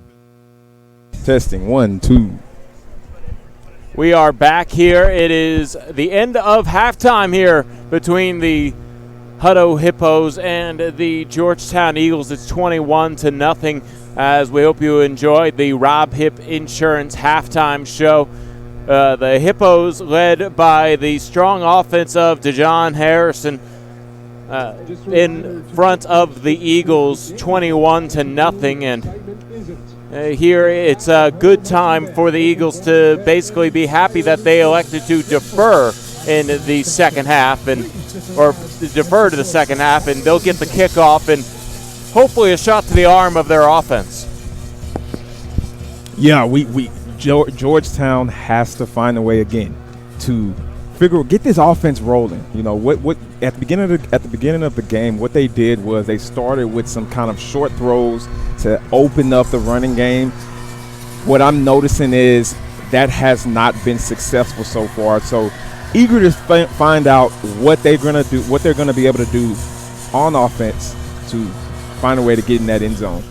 Eduardo Fernandez will go ahead and send this one to the 25-yard line. It's taken by Lachlan, and Lachlan will get it up to the 30 to the 35-yard line-ish. Around that area was where he was hit and brought down, and a solid 7 or 8 yard return on the kickoff will take off 5 seconds, and the Georgetown Eagles will have it 1st and 10 at the 35-yard line. Carl Schoening along with Mike Arakpo, David England on the sidelines, and Nathan Hyde up here doing the producing. We appreciate everybody for tuning in here to this edition of Georgetown Eagle football on SHN Sports. It's Herman out of the shotgun. He'll hand it off to Edie, and Edie tries to run it up the middle, and he will not get back to the line of scrimmage. He'll lose a couple yards to the 32, called the 33-yard line, and it'll bring up 2nd and 10. Looks like it was just a handoff to the running back. They're trying to establish the run.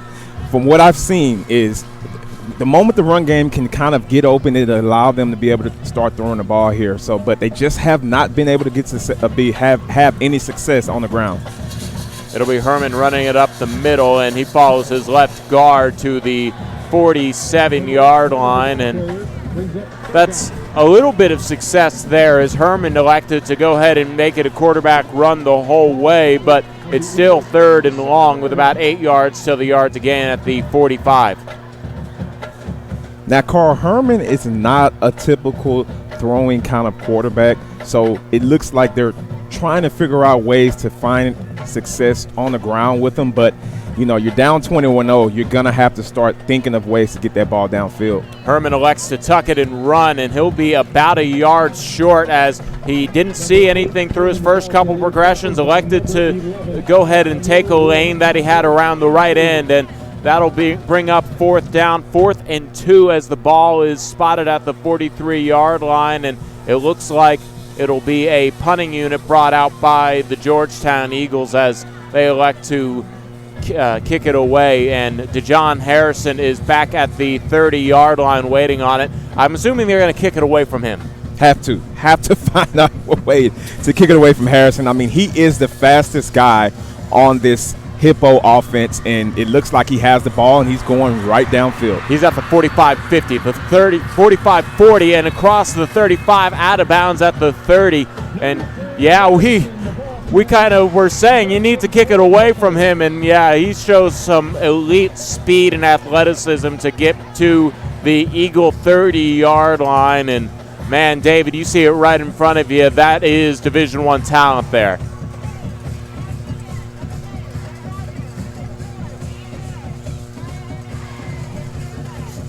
We apologize. We don't have the mic on for, we don't have the battery down there for him. And okay. Now, there we go. There we go. My bad. Yeah, that's pure speed right there. We can't kick to him, like you said. First and 10 for the Hippos. Ball at the 33-yard line in Georgetown territory. It's Doggett in the pistol. Here's Williams behind him. Play action. He drops back for a pass. Fires it to Williams, who came out of the backfield at the 15 to the 10. Spins to the 7-yard line where he's brought down. And a huge gain puts the Hippos into the red zone. And with 9:47 left to play in the third quarter, it looks like Doggett's going to be a leader here with his arm. Hippos has had a lot of success with that trip open set. It looks like they keep on finding a way to get that slot receiver the ball right down the middle. That's a great catch. Great throw there. Good job by the Hippo offense.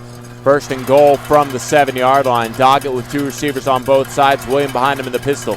Man goes in motion right to left, and it's a mishap, a fumble. The ball hits the ground as it was intended for Lambert, and I think the Hippos were able to get back on top of it thanks to their center down there. It looked like it was Seth Aguirre who was able to get on top of it. Now, looks like Doggett was a little bit tripped up on the play, kind of came out wobbling a little bit. Seems like he's back to normal. We'll see how that affects going into this drive right here. Second and goal, the ball at the 10 now. 8:48 left to play in the third. Doggett out of the pistol. Two receivers stacked on either side, and it'll be a handoff to Williams. Williams was stopped at the 11-yard line for a loss of 1. I think they'll go ahead and call it the 10.5, so the loss of only about a half yard here as instructions come from the sidelines. The Eagles have struggled on third down. This is something they struggled on all game, and we're interested to see now how they're going to be able to play against this hungry Hippo offense here on third down. It's a handoff here, running around left end as he turns the corner. Harrison was unable to get to the 5, and that'll go ahead and bring up fourth down, fourth and goal from the 6-yard line. So we just got some missed tackles. You know, we've got to do a little bit better job on our tackling and wrapping up. You know, you can't go low on a kid like that that's got that much speed. You've got to hit him in the mouth. Well, we have a timeout on the field. We'll go ahead and take it with them. It is 4th and 6 when we come back. The Georgetown Eagles might have been able to force a field goal here on the first drive for the Hutto Hippos in the second half. To buy or sell a home or land in the Georgetown area, call Glenn Patterson Realtor. As a third-generation resident of the injury timeout was a quick one, and they're going to go ahead and bring out Gutierrez for the field goal attempt. It was a good attempt, kicked away, and that will be let me do the quick math here, 6 plus 17, a 23-yard field goal attempt, and added on 3 more to the Hutto Hippos score, and they lead it 24-21. So now we will go ahead and take the break here on SHN Sports, with the new score being the Hippos leading 24-0. Back in a moment on SHN. Now that's the sound of Eagle football. While the Eagles deliver on the field, Extraco delivers off the field. Whether it's opening up a small business, growing your business, retirement, or something simpler, we'll work with you to make it a reality. Let's build some dreams. Tell us your dreams at extracobanks.com. Extraco Banks is a member FDIC.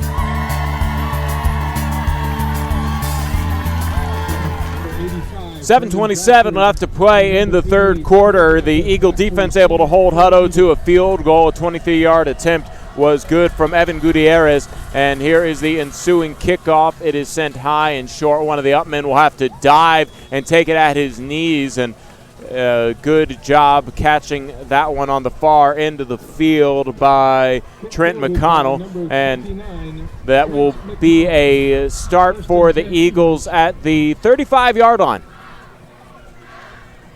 And we talk about the growing importance every time these Eagles take the field. Sometimes the lead is a little bit bigger, but obviously the time on the clock is a little bit less. Absolutely. It's a big lead right now. It's 24-0. But one thing we noticed coming out of the half was this team is not quitting. They're not laying down. They were very energetic on the sideline. The coaches, everybody's upbeat. They're looking to get in the end zone here. 1st and 10 for Herman and the offense. He throws a screen out to the right side. It's completed to Jacob Trussell. Trussell was able to skip around a defender, but was brought down, and only about half a stride was picked up, and they'll mark it at the 36.5. 2nd and 10 here coming up for the Eagles.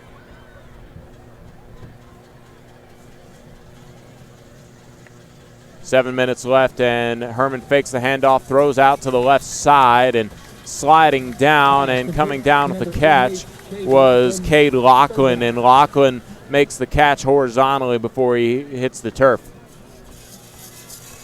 Only a gain of 4 yards on the play, and it is 3rd and 6, clock at 6:40 in the third quarter.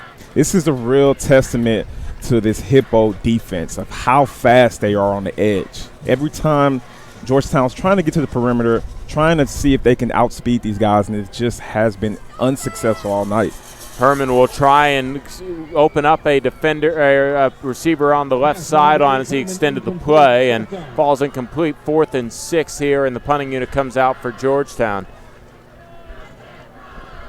And might have been a good idea there for Herman, instead of electing to make a throw on the run, to just kind of tuck it and run and see if he could pick up those 6 yards. And David, we got you on the sideline now. Yeah, no, I think it's you're seeing maturity by Herman, throwing it away there. You know, we saw some things on the Waco game where he didn't do that a couple of times. So it's good to see that at least there's that maturity there, and we need to stop this. Harrison fields it at the 27-yard line, and he is brought down from around the collar by Cameron Nielsen. Nielsen does a good job getting to the dangerous weapon of the Hippos. It's a good spark of energy for special teams. That helps our defense out. They've had a nice rest now. Let's see what they can do. Ball at the 25-yard line, as Harrison was unable to really get more than a couple yards on the return. 6:09 left to play in the third. The Hutto Hippos lead it 24-0 here in the Royce Electric third quarter on SHN Sports. 2 receivers to the right, a single receiver to the left. 2 men in the backfield here with Doggett, who comes back out in the pistol. Williams behind him. Doggett gets the snap, hands it off. Williams up the middle is immediately pushed back. No gain on the play. Taylor Beal leading the charge.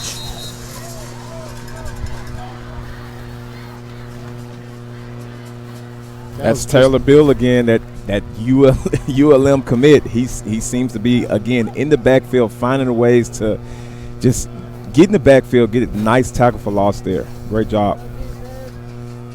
From the left hash mark, it's 2nd and 10 from the 25-yard line. In the shotgun, it's Doggett. Doggett, a little miscommunication on the play action, rolls out to the right, and he hits a man in stride across the 45 to the 50, the 40, the 30, the 25-20, at the 10, end zone touchdown. His jersey's scrunched up, but I'm going to take a guess that that's Harrison. Absolutely. We just can't play that soft. We have to bump them at the line. We've got to play up close, but looks like it was a bit of confusion there, kind of a busted coverage there, because he was wide open up the middle. It's not a guy that you ever want to leave unaccounted for, so it just looks like they're having a little bit of confusion there in the back end.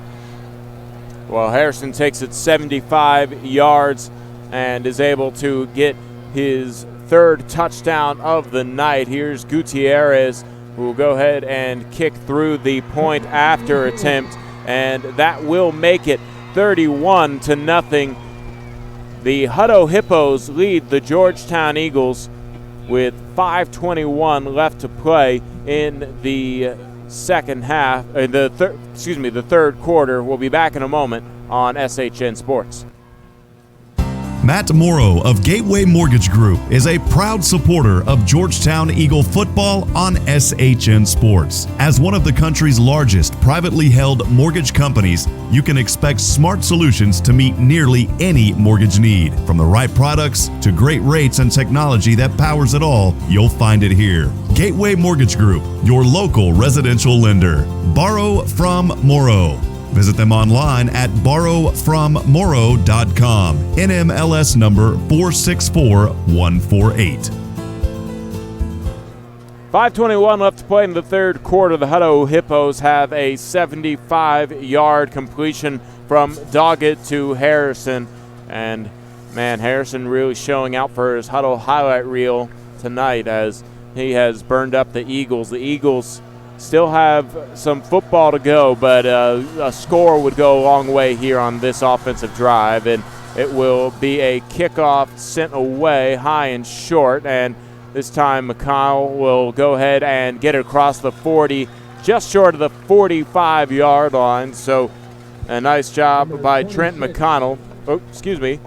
I guess that was Braden Wilson, 26, not 29, who brings it across on the far side of the field to the 43-yard line. Carl, I've got some stats here from the legend Gail Welnicki. Number 3 for Hutto has traveled 286 yards on 4 touchdowns. 286, did you say? 286 yards on 4 touchdowns for number 3 for Hutto. Oh, my goodness. DeJohn Harrison has had himself a night, and it's not even the end of the third quarter. Here's a handoff to Edey on 1st and 10 from the Eagles' own 43-yard line, and he's able to get back to the line of scrimmage as, thank you to Galen Welnicki for providing stats as he's getting a view from the sidelines down there, watching there around your area, David. Impressive. He is. He's enjoying it. He's right in the mix. That's really hard to do stats from that angle, I'll be honest with you. He's a pro, though. The clock keeps moving here. 4:45 left to play in the third quarter, and it's a zone read handoff to Edey. Edey finds a hole across the 50 to the 40. The 35-30, and he is brought down from behind at the 26-yard line. Saving the touchdown is Xavier Phoenix. And the Eagles get a spark as they needed one there. They get into Hutto territory.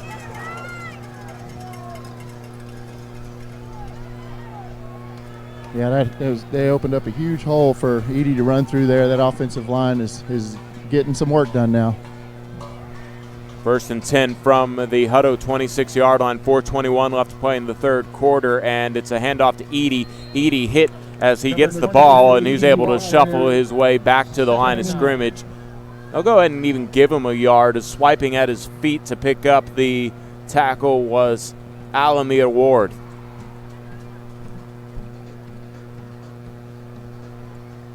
Yeah, I've got to say, standing down here on the field, those Hutto front 3, they're big. I'm not going to lie to you, fellas.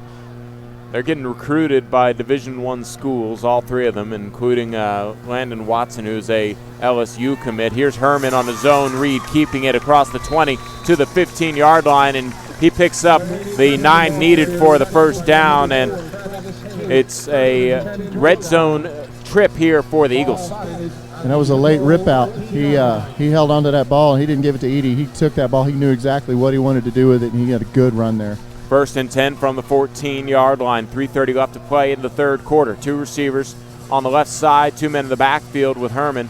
Herman on the zone read, hands it off to Edey around right end. Edey gets to the 10, dives forward to the 5, and he'll go ahead and pick up solid yards there as it was Watson who brought him down from the ankles before he was brought down inside the 5. They'll call it the 5-yard line was where Edey got to. Great strong run there by Edey. Looks like the Georgetown offense has really slowed it down a little bit, waiting the sideline for the calls, trying to read the defense, see exactly what they're in. I'm liking the groove they're in right now.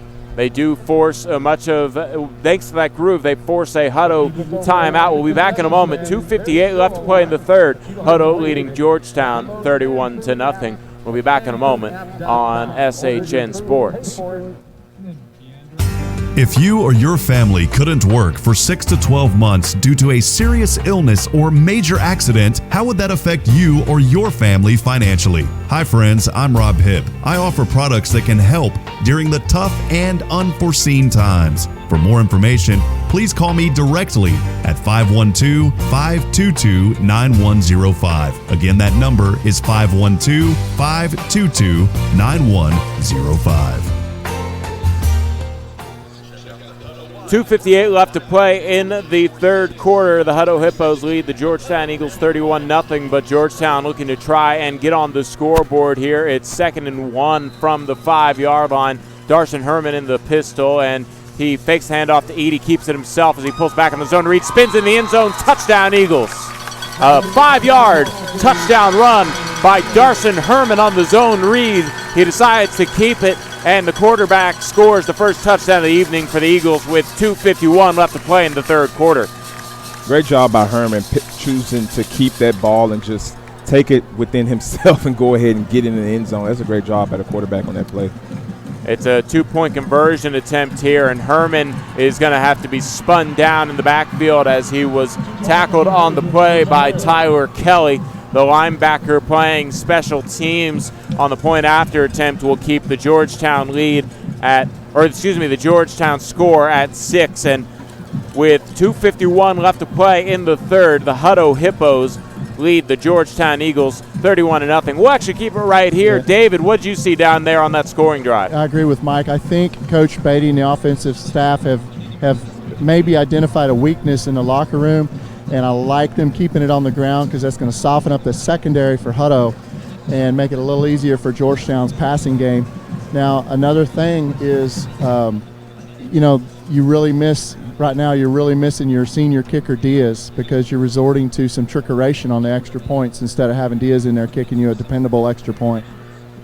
Yeah, unfortunately, Diaz out tonight. He was injured last week in the Stephenville game, and hopefully, at some point the senior kicker can make a return to the field for the Eagles, and the Eagles will have the ensuing kickoff here.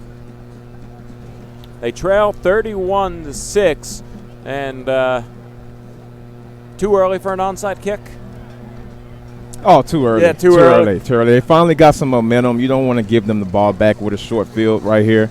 Just kick the ball off, get your defense going, and get out there and play some good defense, hopefully get a stop, get your O back on the field. Another thing is that long drive. The defense had an opportunity to catch their breath.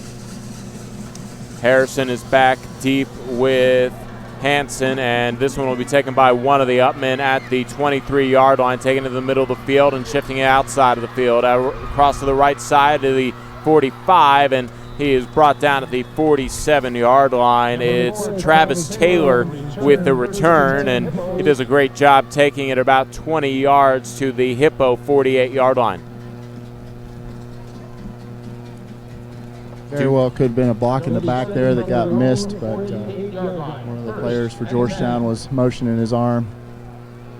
2:41 left to play in the third quarter. It's the Hutto Hippos 31, the Georgetown Eagles 6. The Hippos taking their time breaking out of the sideline huddle. 15 seconds left on the play clock. They're going to have to hurry to the line of scrimmage here. It's Doggett back in the shotgun. He has Williams to his right. Two receivers on either side of him. From the right hash mark in the 48-yard line in their own territory, the Hippos will start this drive. And it's a screen pass set up to the right side. It's caught across the 50 to the 45 and shoved out of bounds. A nice catch by Lambert, and Lambert gets it to the 46-yard line as a gain of 5 on first down.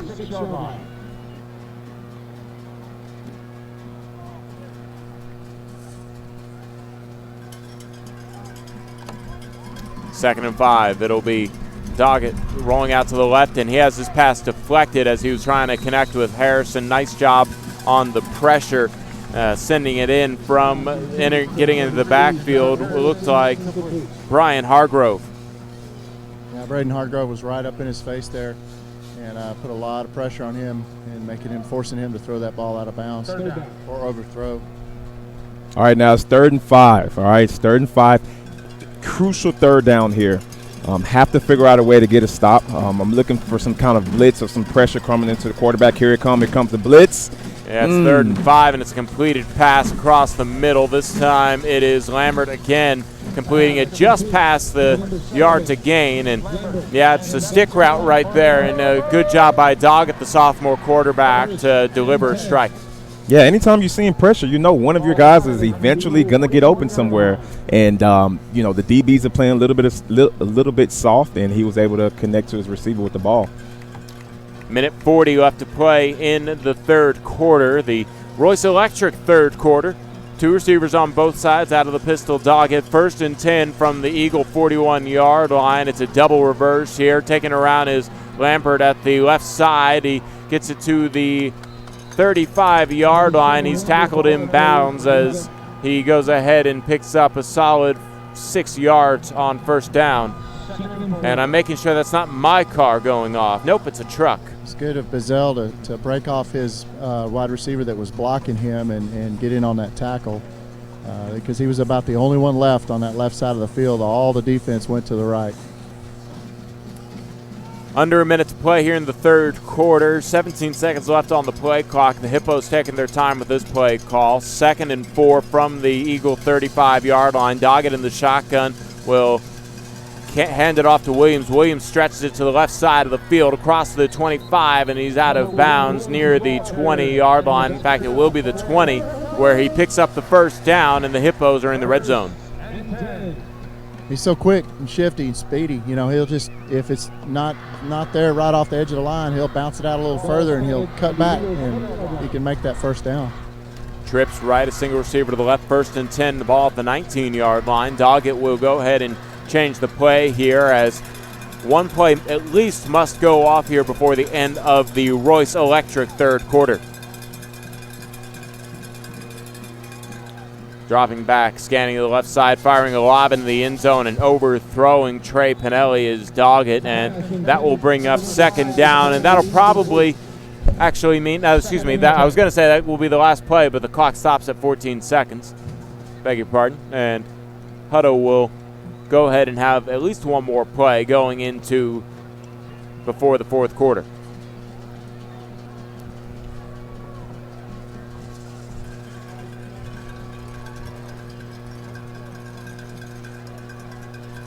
It's a zone read, a handoff to Harrison, who's in the backfield. Harrison dancing around and decides to slide at the 27-yard line for a loss on 2nd down, and that will be the end of the Royce Electric 3rd quarter. Your score after 3 quarters complete: the Hutto Hippos lead the Georgetown Eagles 31-0 here on SHN Sports. We'll be back with more Eagles football in just a moment. 2019 high school football on SHN Sports is proudly presented by Georgetown Jewelry. Georgetown Jewelry is your trusted local jewelry store, family owned and operated since 2013. Whether you desire a one-of-a-kind custom piece or want to enjoy browsing our inventory of both unique and traditional jewelry and watches, stop by and see us at Georgetown Jewelry. We also specialize in jewelry repair and appraisals. For more information, please visit Georgetown Jewelry, located in the Williamsburg Village Shopping Center in Georgetown, or online at georgetownjewelry.com.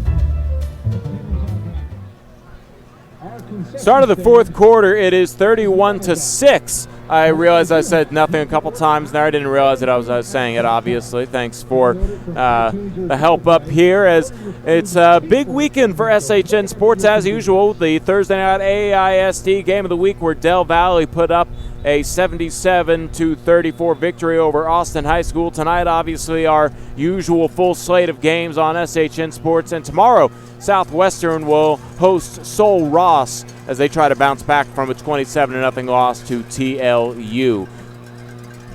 Doggett in the pistol. He has a 3rd and 16 here. Ball at the 26-yard line. Blitz brought on by the Eagles, and then he throws it down the left sideline and falls incomplete, intended for Pinelli, and that will bring up 4th down. And this will be a long field goal if they elect to kick a field goal, and I think that might be what they try to do here. And 31-6 opportunity here to get something that you never know you might need in the playoffs. Good to get that confidence up for your kicker. It's going to be about a 43-yard attempt. Is my math right? That's correct, 43 yards. Here for Evan Gutierrez. Gutierrez total leather, and this one has the distance and it has the accuracy as well. It is good. So the Hutto Hippos add on 3 more points, and they take a 34-6 lead, and they also get a test with their kicker here in the 4th quarter for their first score of the 4th quarter. Hippos lead the Eagles 34-6, but there's a flag on the play before we take the break. Let's see what this is about. They're holding the line, the spot there, so I'm curious to see what this is going to be.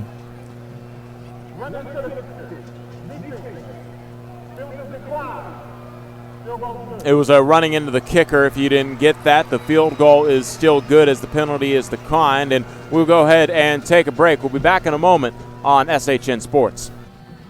The most important team member isn't always playing in the game. Sometimes they hold a clipboard on the sideline. A good coach doesn't just call plays. They instill confidence in the individual and help the team overcome adversity. At Frost, we believe that good coaching in your financial life can accomplish the same thing. After all, if we believe in you and you believe in you, anything is possible. Frost. Opt for optimism.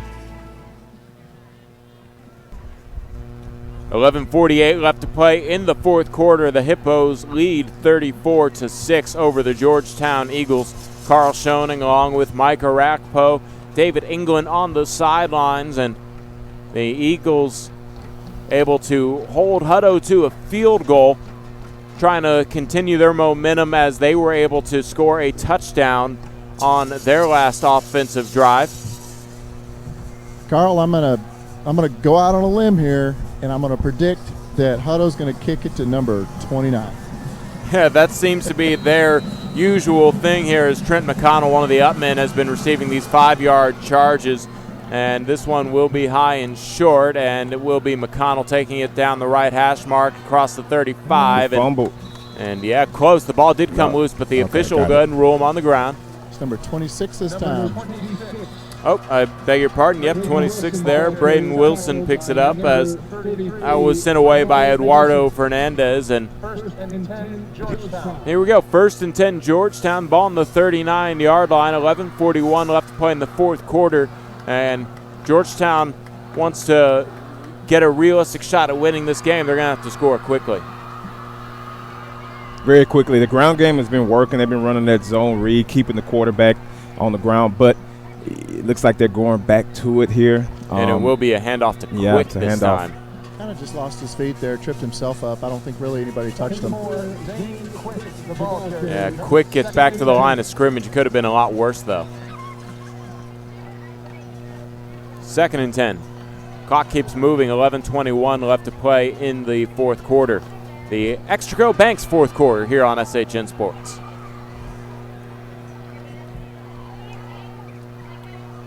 A tackle evaded by Quick, and Quick able to spin around at the 40-yard line, and he's just short of the 45. He gets to the 44-yard line, and that'll set up a 3rd and manageable here for the Eagles. And I have to say, Quick and Edie all season have been doing really well. Once they get an opportunity, they keep those legs churning, and they keep moving, and they generally get, about 8 yards per carry. 3rd and 4 from the 44. Herman, empty backfield, will drop back for a pass, scans across the field, and he's immediately pressured, able to shake off a tackle, wants to run it out to the left side, turns the corner at the 45, and he's shoved out of bounds before the yard to gain. They mark him out at the 46, so a gain of 2 by Herman. He needed 4. It'll be 4th and 2. There's an injured Eagle on the field. We're going to go ahead and take a break while they tend to him. 10:29 left to play in the 4th quarter, and the Hippos have a commanding 34-6 lead. Eagles will have to make a decision with 4th and 1 when we come back on SHN Sports.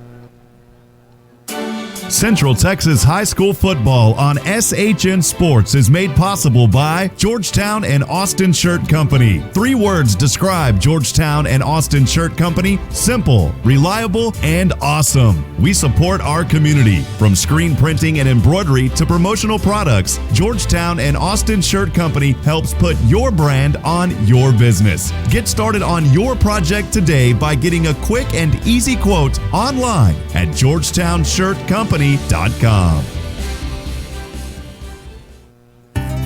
The Oak Ridge Disciple House is a proud supporter of Central Texas High School football. The Oak Ridge Disciple House is a faith-based, nonprofit 501c3 Christian character building ministry helping men 18 and older who are suffering from drug and alcohol addiction. If you or someone you know needs help, there is light at the end of the tunnel. That light can be found through the Oak Ridge Disciple House. For more information, please visit oakridgedisciplehouse.com. 10:29 left to play in the fourth quarter, and the injured Eagle is helped off of the field. That's Jacob Estrada, the junior offensive lineman, and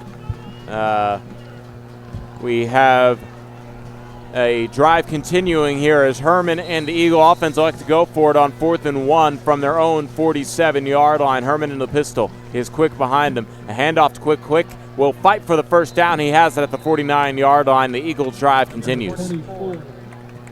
You know, he followed up right behind number 79, the replacement offensive line there. So that was nice to see the trust there in that offensive line. 2 men in the backfield with Herman and Quick.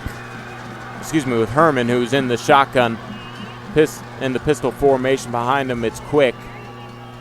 And it will be a fake handoff to Quick. Herman electing keeping it going around the left end and takes it across the 45 and is out of bounds at the 41-yard line. That's enough to move the chains, and the Eagles get a new set of downs here. The clock stops at 10:04 left to play in the fourth, and the Eagles with a little bit of purpose moving the ball on this drive. Really impressed again with Herman's ability to be able to run the ball. Like he's been doing a great job all game. It seems like Georgetown is plans on sticking to what they do and continuing to run the ball on his defense. Herman pulls back and even makes Zane Quick spin as he gets across the 35 to the 30-yard line, and he is brought down short of the 25 at the 27-yard line. A new set of downs for the Eagles as the clock moves here at 9:34 left to play in the fourth quarter. Number 6. You have to think one of these players are going to go through the air. They're going to take a shot in the end zone here. You have to think. And Zane Quick is tackled for a loss in the backfield and getting back there pretty quickly, and on the floor is Tyler Kelly. Hutto player down. What was that, David? Got a Hutto player down, injury timeout. Yeah, we will take that timeout with them as it's 9:13 left, and they tend to Kelly, who just made the tackle. Back in a moment on SHN Sports. The Hippos lead the Eagles 34-6. 2019 high school football on SHN Sports is proudly presented by Georgetown Jewelry. Georgetown Jewelry is your trusted local jewelry store, family owned and operated since 2013. Whether you desire a one-of-a-kind custom piece or want to enjoy browsing our inventory of both unique and traditional jewelry and watches, stop by and see us at Georgetown Jewelry. We also specialize in jewelry repair and appraisals. For more information, please visit Georgetown Jewelry, located in the Williamsburg Village Shopping Center in Georgetown, or online at georgetownjewelry.com. 9:03 left to play in the fourth quarter. It's a direct snap to Herman, and Herman decided to run but was unable to get. Well, he gets back to the line of scrimmage, no gain on the play. A slight move of the line of scrimmage back less than half a yard, and it keeps moving. I say direct snap because it almost looked like a wildcat formation in a way there. The Herman just kind of got the ball and decided to run immediately.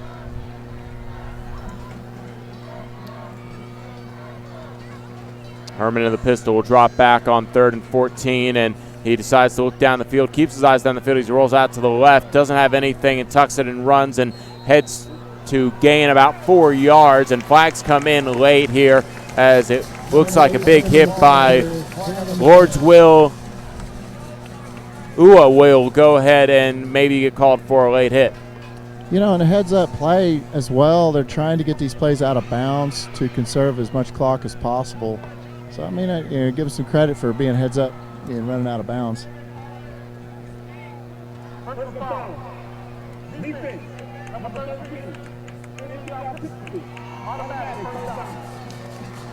Well, the automatic first down on the personal foul will go ahead and help the Eagles move forward about 15 yards. The ball moved to the Hippo 13-yard line. 8:26 left to play. It's a handoff here to Edie, and Edie tried to follow his right guard, gets to the 10-yard line for a gain of 3 on first down. Continue that success they've been having all night on the ground here. One thing can be said that the more the Georgetown offense is on the field, the defense seems to be playing well. I mean, they held this team up here. Not too many scores in the second half here. And Herman completes a pass on second down, gets enough for the first down as Lachlan was able to complete it, and he comes up limping a little bit after a tough hit.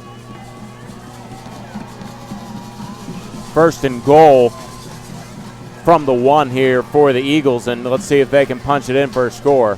Herman hands it off, and Edie tried to extend, but he got into the end zone for a touchdown. Touchdown Eagles. They add 6 more. Great job by the Eagles again. They're sticking to the ground game. If it's not broke, do not fix it. That's a great job by this Georgetown offense. Seems like they've put together themselves 2 great drives that resulted in the scores here. Well, 4 players here, and it's a direct snap to the Eagles. Isaiah Fillmore, and Fillmore had to try and shuffle his way, but he was stopped short of the goal line, and the 2-point conversion ineffective and no good, as the Hippos have had the lead narrowed a little bit. 7:40 left to play in the fourth quarter.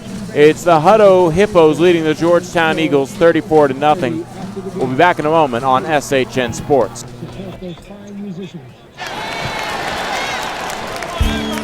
Now that's the sound of Eagle football. While the Eagles deliver on the field, Extraco delivers off the field. Whether it's opening up a small business, growing your business, retirement, or something simpler, we'll work with you to make it a reality. Let's build some dreams. Tell us your dreams at extracobanks.com. Extraco Banks is a member FDIC.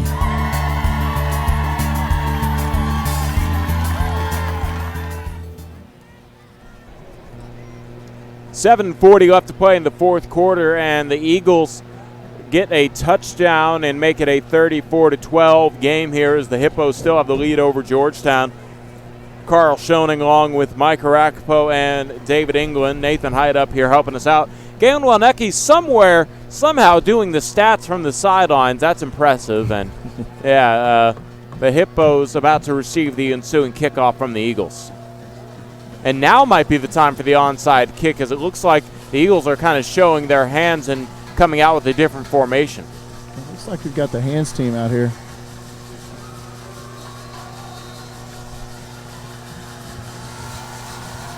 This will be an onside kick attempt, and almost gotten from the left sideline. Almost coming up with it was Aaron Bazile, and that will go ahead and be a Hutto possession starting at around midfield. I think they might call it the Hippo 49-yard line.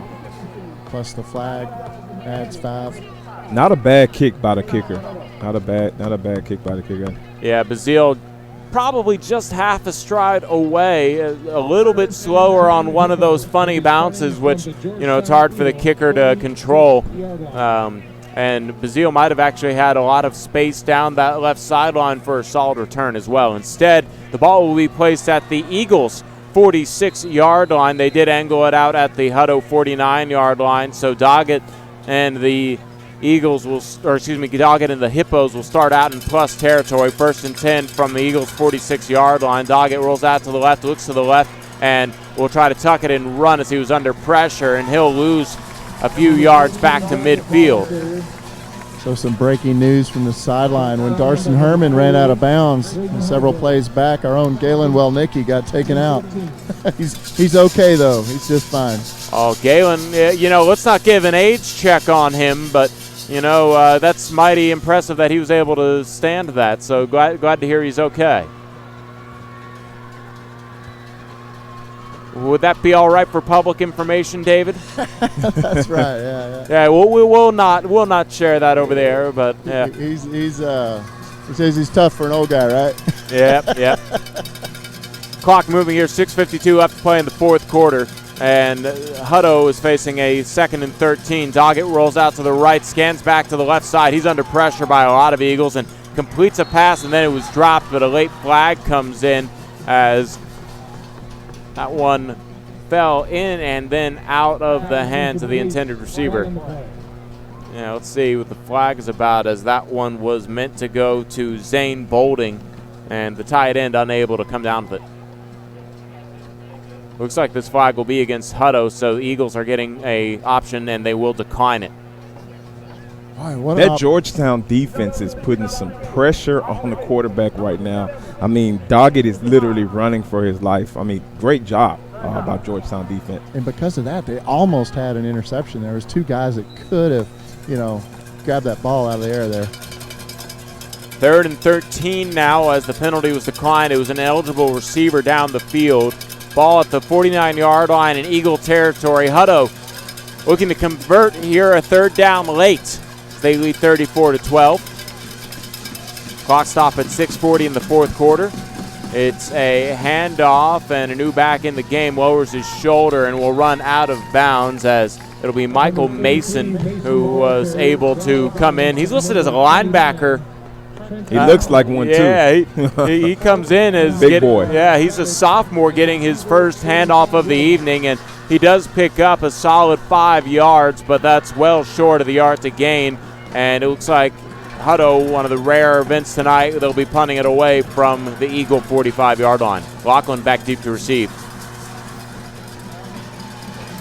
Don't look up, but the defense came out, got another stop here, and, I mean, this Georgetown offense is having itself another opportunity to get on this football field and find their way in the end zone. Lachlan elects to let this one bounce. It takes a hippo bounce, rolling all the way to the 1-yard line, and is downed at the 1 foot line, honestly, right there, as the man who stopped it had his knees on the goal line. And that's going to be the one blade of grass line. I swear, that is almost touching the paint down here, gentlemen.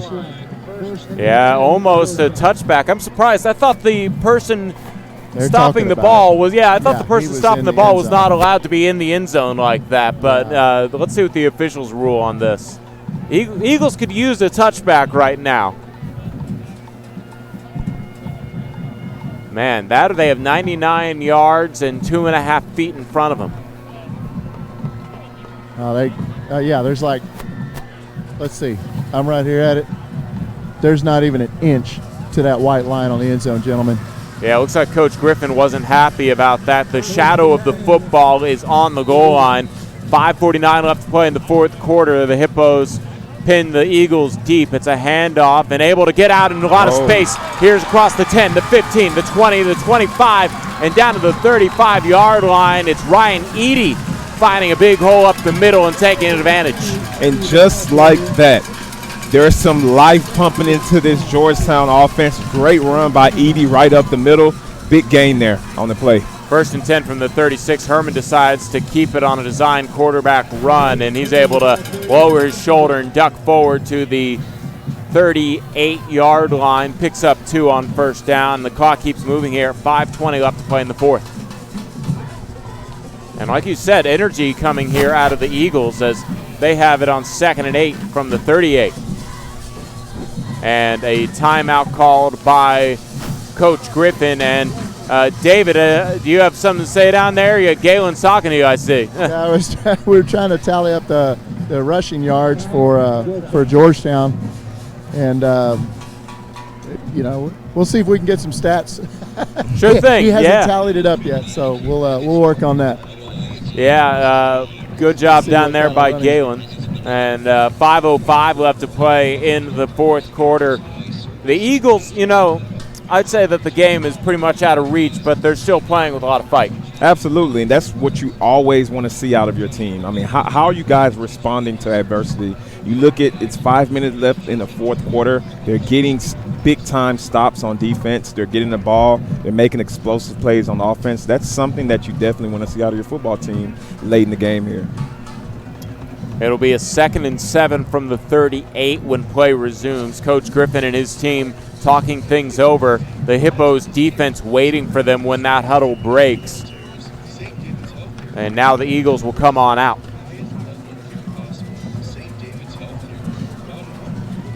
A commercial playing in the background here for St. David's as that is cut off for the Eagles to go ahead and get an opportunity. Man goes in motion right to left. That's Lachlan. Rolling out to the right here is Herman looking to pass. He fires and throws a nice shot just in and out of the hands intended for, I believe that's Brian Bradford.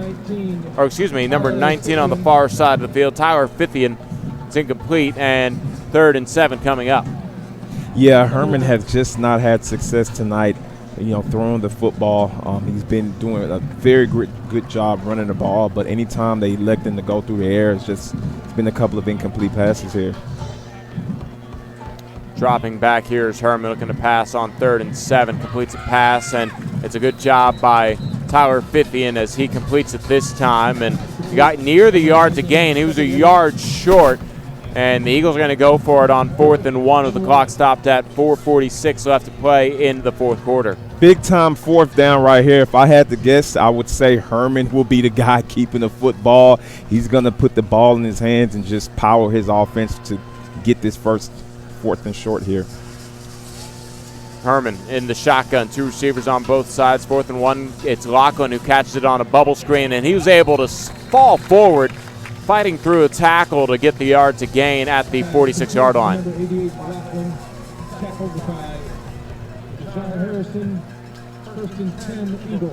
The Eagles get a new set of downs. Go ahead. Shout out to Kelly Duvall. He says he's about to land in Austin. He said it's very cool seeing all the stadiums lit up, so he might have flown over us tonight. I imagine he got at least a bird's eye view with 4:24 left to play in the fourth quarter. Lachlan goes in motion left to right. Rolling out to the right side, it is Herman. Herman fires a strike completed by Bradford at the 40-yard line in Hutto territory. And nice job there by Herman, who you're trying to, work on his arm a little bit. And I'd say that was a nice line drive to the hands of his receiver. Absolutely. Nice dart by Herman. I was just talking about him having to be able to attack this defense down the field if they want to, put themselves back in this ball game. 1st and 10. This one he lobs it to Lachlan. Lachlan completes it at the 25-yard line, and he's shoved out of bounds at the 20. And that stops the clock at 3:55 left to play in the fourth quarter. The Exco Banks fourth quarter, and the Eagles trying to make this at least a more respectable score here as they trail 34-12. Trips right, 2 receivers to the left. 1st and 10, ball on the 20-yard line. Eagles in the red zone. Herman to the shotgun. Quickly turns to his right, completes a pass to the right side of the field, and a nice gain of about 7 yards to the 13-yard line as that one was completed to Taco Williams. I believe that was actually Tyler Fithian. Taco Williams plays defense, number 19, not number 18. Dropping back, scanning to the left, firing to the left, looking for the end zone. And in and out of the hands of the intended receiver, Isaiah Fillmore. And had the right spot, just couldn't come down with it. That's unfortunate. That's the 3rd opportunity for a sure touchdown that Isaiah Fillmore's had this season and couldn't hang on to the ball in the end zone. Clock stops at 3:14 due to the incomplete pass. 3rd and 3, the ball on the 13-yard line. 2 receivers on both sides in the right hash mark. It is a handoff and into the end zone, untouched. A 13-yard touchdown run on the handoff to Ryan Eady. You go with what works. Yeah, in that particular case, it's like the Hutto defense fell asleep and just kind of let him slick on by. Absolutely. That's never a good sign. You know, it seems like the Hutto defense is just gassed. You know, they've been gassed the whole drive, just walking up to the line here, jogging around when it's time to make tackles, and this Georgetown offense is just taking full advantage of it. They have been going fast, this Eagle offense, and Herman will roll out to the right on the two-point conversion. It's an interception, taking it across the 20, the 30, and Herman shoves him out of bounds before he was able to get down the field. And it looks like it was Trey Pinelli who came up with the interception. He's used to making catches as a receiver, playing special teams there. And we go ahead and move into the closing parts of the game here. Oh, a flag, and it's an offside, so another chance here for the Eagles. That's a big break, or a nice break. Yeah, it's a nice break here that might help the Eagles make this a 14-point game. 3:09 left to play in the fourth. Looking to make a two-point conversion. Both teams have 2 timeouts apiece.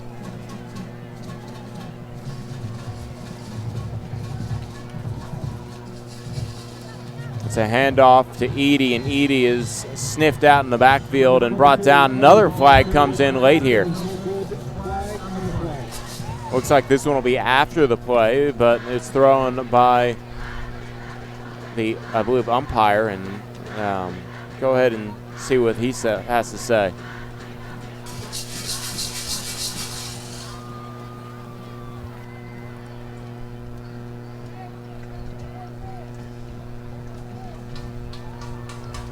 Again, After the play, personal foul, face pass, defense, number 11. Will be assessed on the kickoff.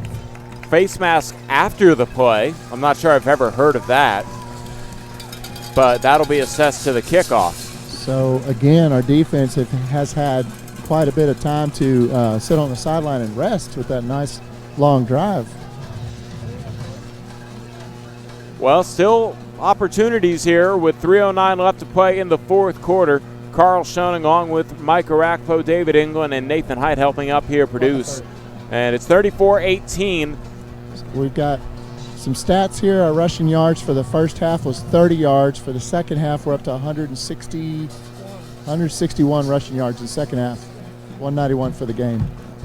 Well, obviously that big disparity shown as the second half has been more of the Eagles' offense that they're used to seeing. And here it will be a very short kickoff from the 45-yard line in Hippo territory.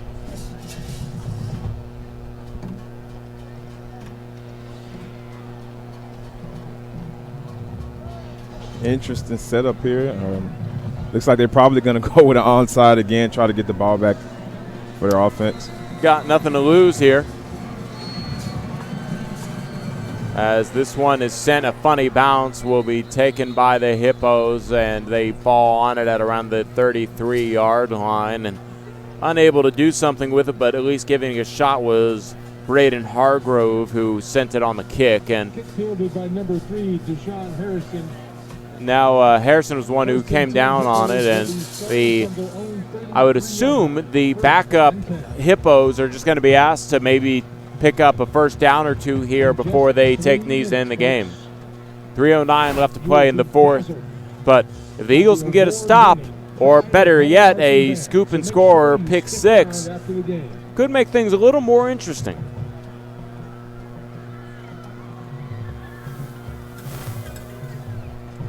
Doggett will come back out here. He has Mason in the backfield with him as a running back. 1st and 10 from the 33.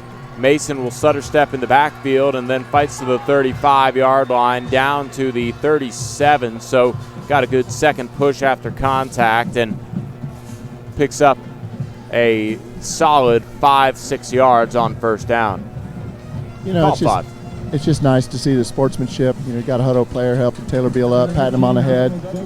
So I'm really glad that early on we were wondering if it's going to get chippy, and it's not. So It's just nice to see that kind of sportsmanship between these two programs. It's such a rivalry game these days. I agree. It's been a clean game. It's been a very clean game, and nice sportsmanship being shown here on the football field. 2nd and 6 from the 37-yard line. Doggett takes a high snap, hands it off to Mason, and Mason is hitting the backfield for a loss. And it looks like Coach Griffin's going to use a timeout here, and they finally give it to him, but the clock didn't stop. I think the clock maybe should have about 5 more seconds added on to it, because I think it was around 2:15, 2:16 when I saw him call the timeout and looked over to see how much time was left. So 3rd down here, and then I suppose the last timeout will be used. They will go ahead and make it 2:16, and if the Hippos are unable to convert on this 3rd down, probably another timeout burned, and then I assume the Eagles are just trying to play to win strategy. Yeah, I'm liking the timeout here. As a player, this is what you want to see from your coach. You want to see your coach fighting to the end of the football game, playing for, just coaching all the way through.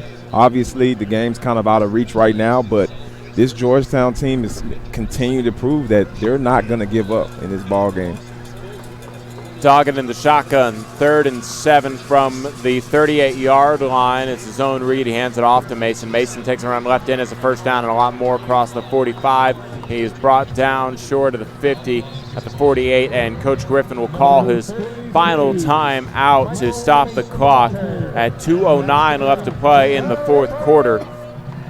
And that pretty much saves victory formation for the time being, but all the Hippos need to do is get, I guess, one more first down as the Eagles burn their final timeout.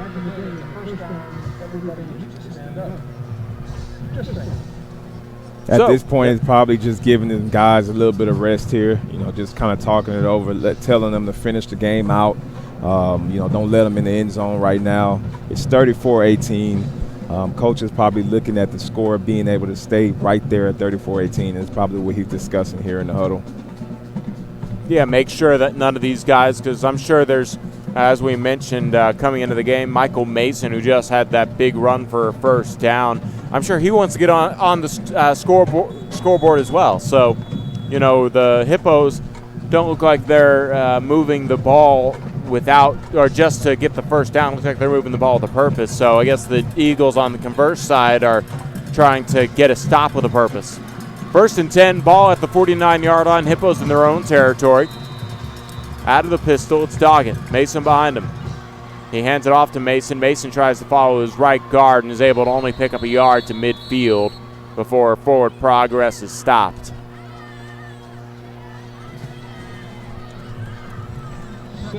Now there's really not much we can do to stop the clock unless our defense is able to get a stop here. But now I have terrible math here, but they will probably need to at least pick up a first down before the clock will expire.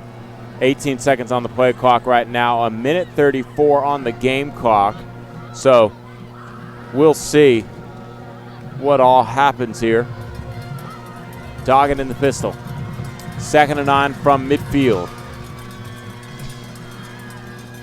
A handoff to Mason. Mason lowers his shoulder into the trenches and is able to pick up 2 yards to the Eagles' 48-yard line. Brings up 3rd down. Minute 5 left to play in the 4th quarter. 34 seconds left on the play clock. And I think Hutto's going to go ahead and burn a lot of play clock here because they're still going to have to pick up the first down on 3rd. I imagine they wouldn't want a turnover on downs, but we'll see what they like to do exactly as if they don't pick up the first down here. I think they are going to go in victory formation here. So, yep, like I said, my math is bad. So it will be Doggett taking a knee despite the bull rush from the Eagles defense. It will bring up 4th down, but it will not matter as there's only 20 seconds left on the game clock. The teams will shake hands, and that will do it. So the Hutto Hippos defeat the Georgetown Eagles 34-18 here on SHN Sports. I'm Carl Schoening along with Mike Arakpo, David England on the sidelines. And David, tough Hutto Hippo team here, and I just want to get your closing thoughts on the game. Yeah, we'll see if we can get maybe an interview from Coach Griffin, but it was interesting to see the adjustments they made in the second half. There was just too much speed and talent, and letting that get away from us there, and stuff got behind us, I think, in the first half, and it just got us in a big hole there. But running the ball probably isn't going to get us caught back up, but it was good to see the Eagle fight did not die. So are y'all interested in an interview? I tend to leave coaches alone after a loss, but you have a better relationship with him than me. So we'll go ahead and ask Mike his final thoughts, and then we'll see where you're at. He looks like he's coming towards you. Mike, what did you think of the game? It was a good game. They faced a really good Hippo team. Hutto's real good. They have a lot of playmakers, a lot of game changers over there for that football squad, and Georgetown really came and they fought. The thing I love about them the most is they played 4 quarters of football. They fought to the end, and that's what you always want to see in your football team. Look to see what they're going to do for the rest of the season here. And it looks like we might be able to get this interview here, as I think Coach Griffin. Oh, no, he walked past you again, didn't he? Yeah, no, that was pretty slick. He said, give me just a minute. I think he's wanting to say some words to some of these Hutto players. He caught number 3, gave him a big pat on the head, had some words to say to him. And I can't help but think that, he's saying, you've got a bright future. Yeah, DeJohn Harrison was certainly the difference there. He could have probably gotten 300 yards of total offense this evening if needed. On that side of it, DeJohn, just another talent that you don't necessarily see on the high school level often. Yeah, very talented kid. I mean, we knew. I knew right away he's next level talent. I mean, we looked him up to see exactly where he would be at and where he's going, where he got offered, if he was committed anywhere. Hell of a player. Got Coach Griffin. Okay, we'll go ahead and send it down to you, David. Coach, tough loss, but I've got 3 or 4 words. Eagle fight never dies. That's right, never dies. We were able to finally figure some stuff out offensively. I thought our defense played pretty good most of the night. Man number 3 is good. I'm not sure we touted him at all through the night. Maybe once when he fumbled, but I think that was about it. They're the defending district champion and undefeated, and they played like it. And we didn't fight. We didn't quit. We kept playing, and that's what I told them, play hard no matter what, and we did that, and we're going to keep putting some things together. All right, thank you, Coach. Good luck next week. Thanks. All right, Carl, Mike, like you said, they found some things that worked in the second half. And they're always working. These coaches, they're working with these student athletes every week and putting a lot of work in behind the scenes, and it's admirable what they do. And they'll put the right recipe together going further in the season. This is one loss.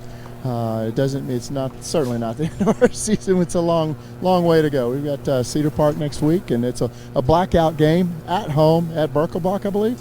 So let's pack Birkelbach. Yeah, well, you took the words out of my mouth. Join us next week. Brad Tillery will be on the call with Kelly Duvall, and that will be a Georgetown hosting Cedar Park game from Birkelbach Field. Any final thoughts before we sign off, Mike? Nope, that'll do it. Oh, great. That'll do it for me. David, any last words? No, those were the last words, weren't they? Yeah. Great. Hey, we appreciate everybody tuning in. Nathan Height here did a great job producing for us tonight. Mike Arakpo on color, David England on the sidelines, Galen Wilnecki somehow doing stats from the sidelines, doing a great job for us there. I've been Carl Schoening. Good night, everybody.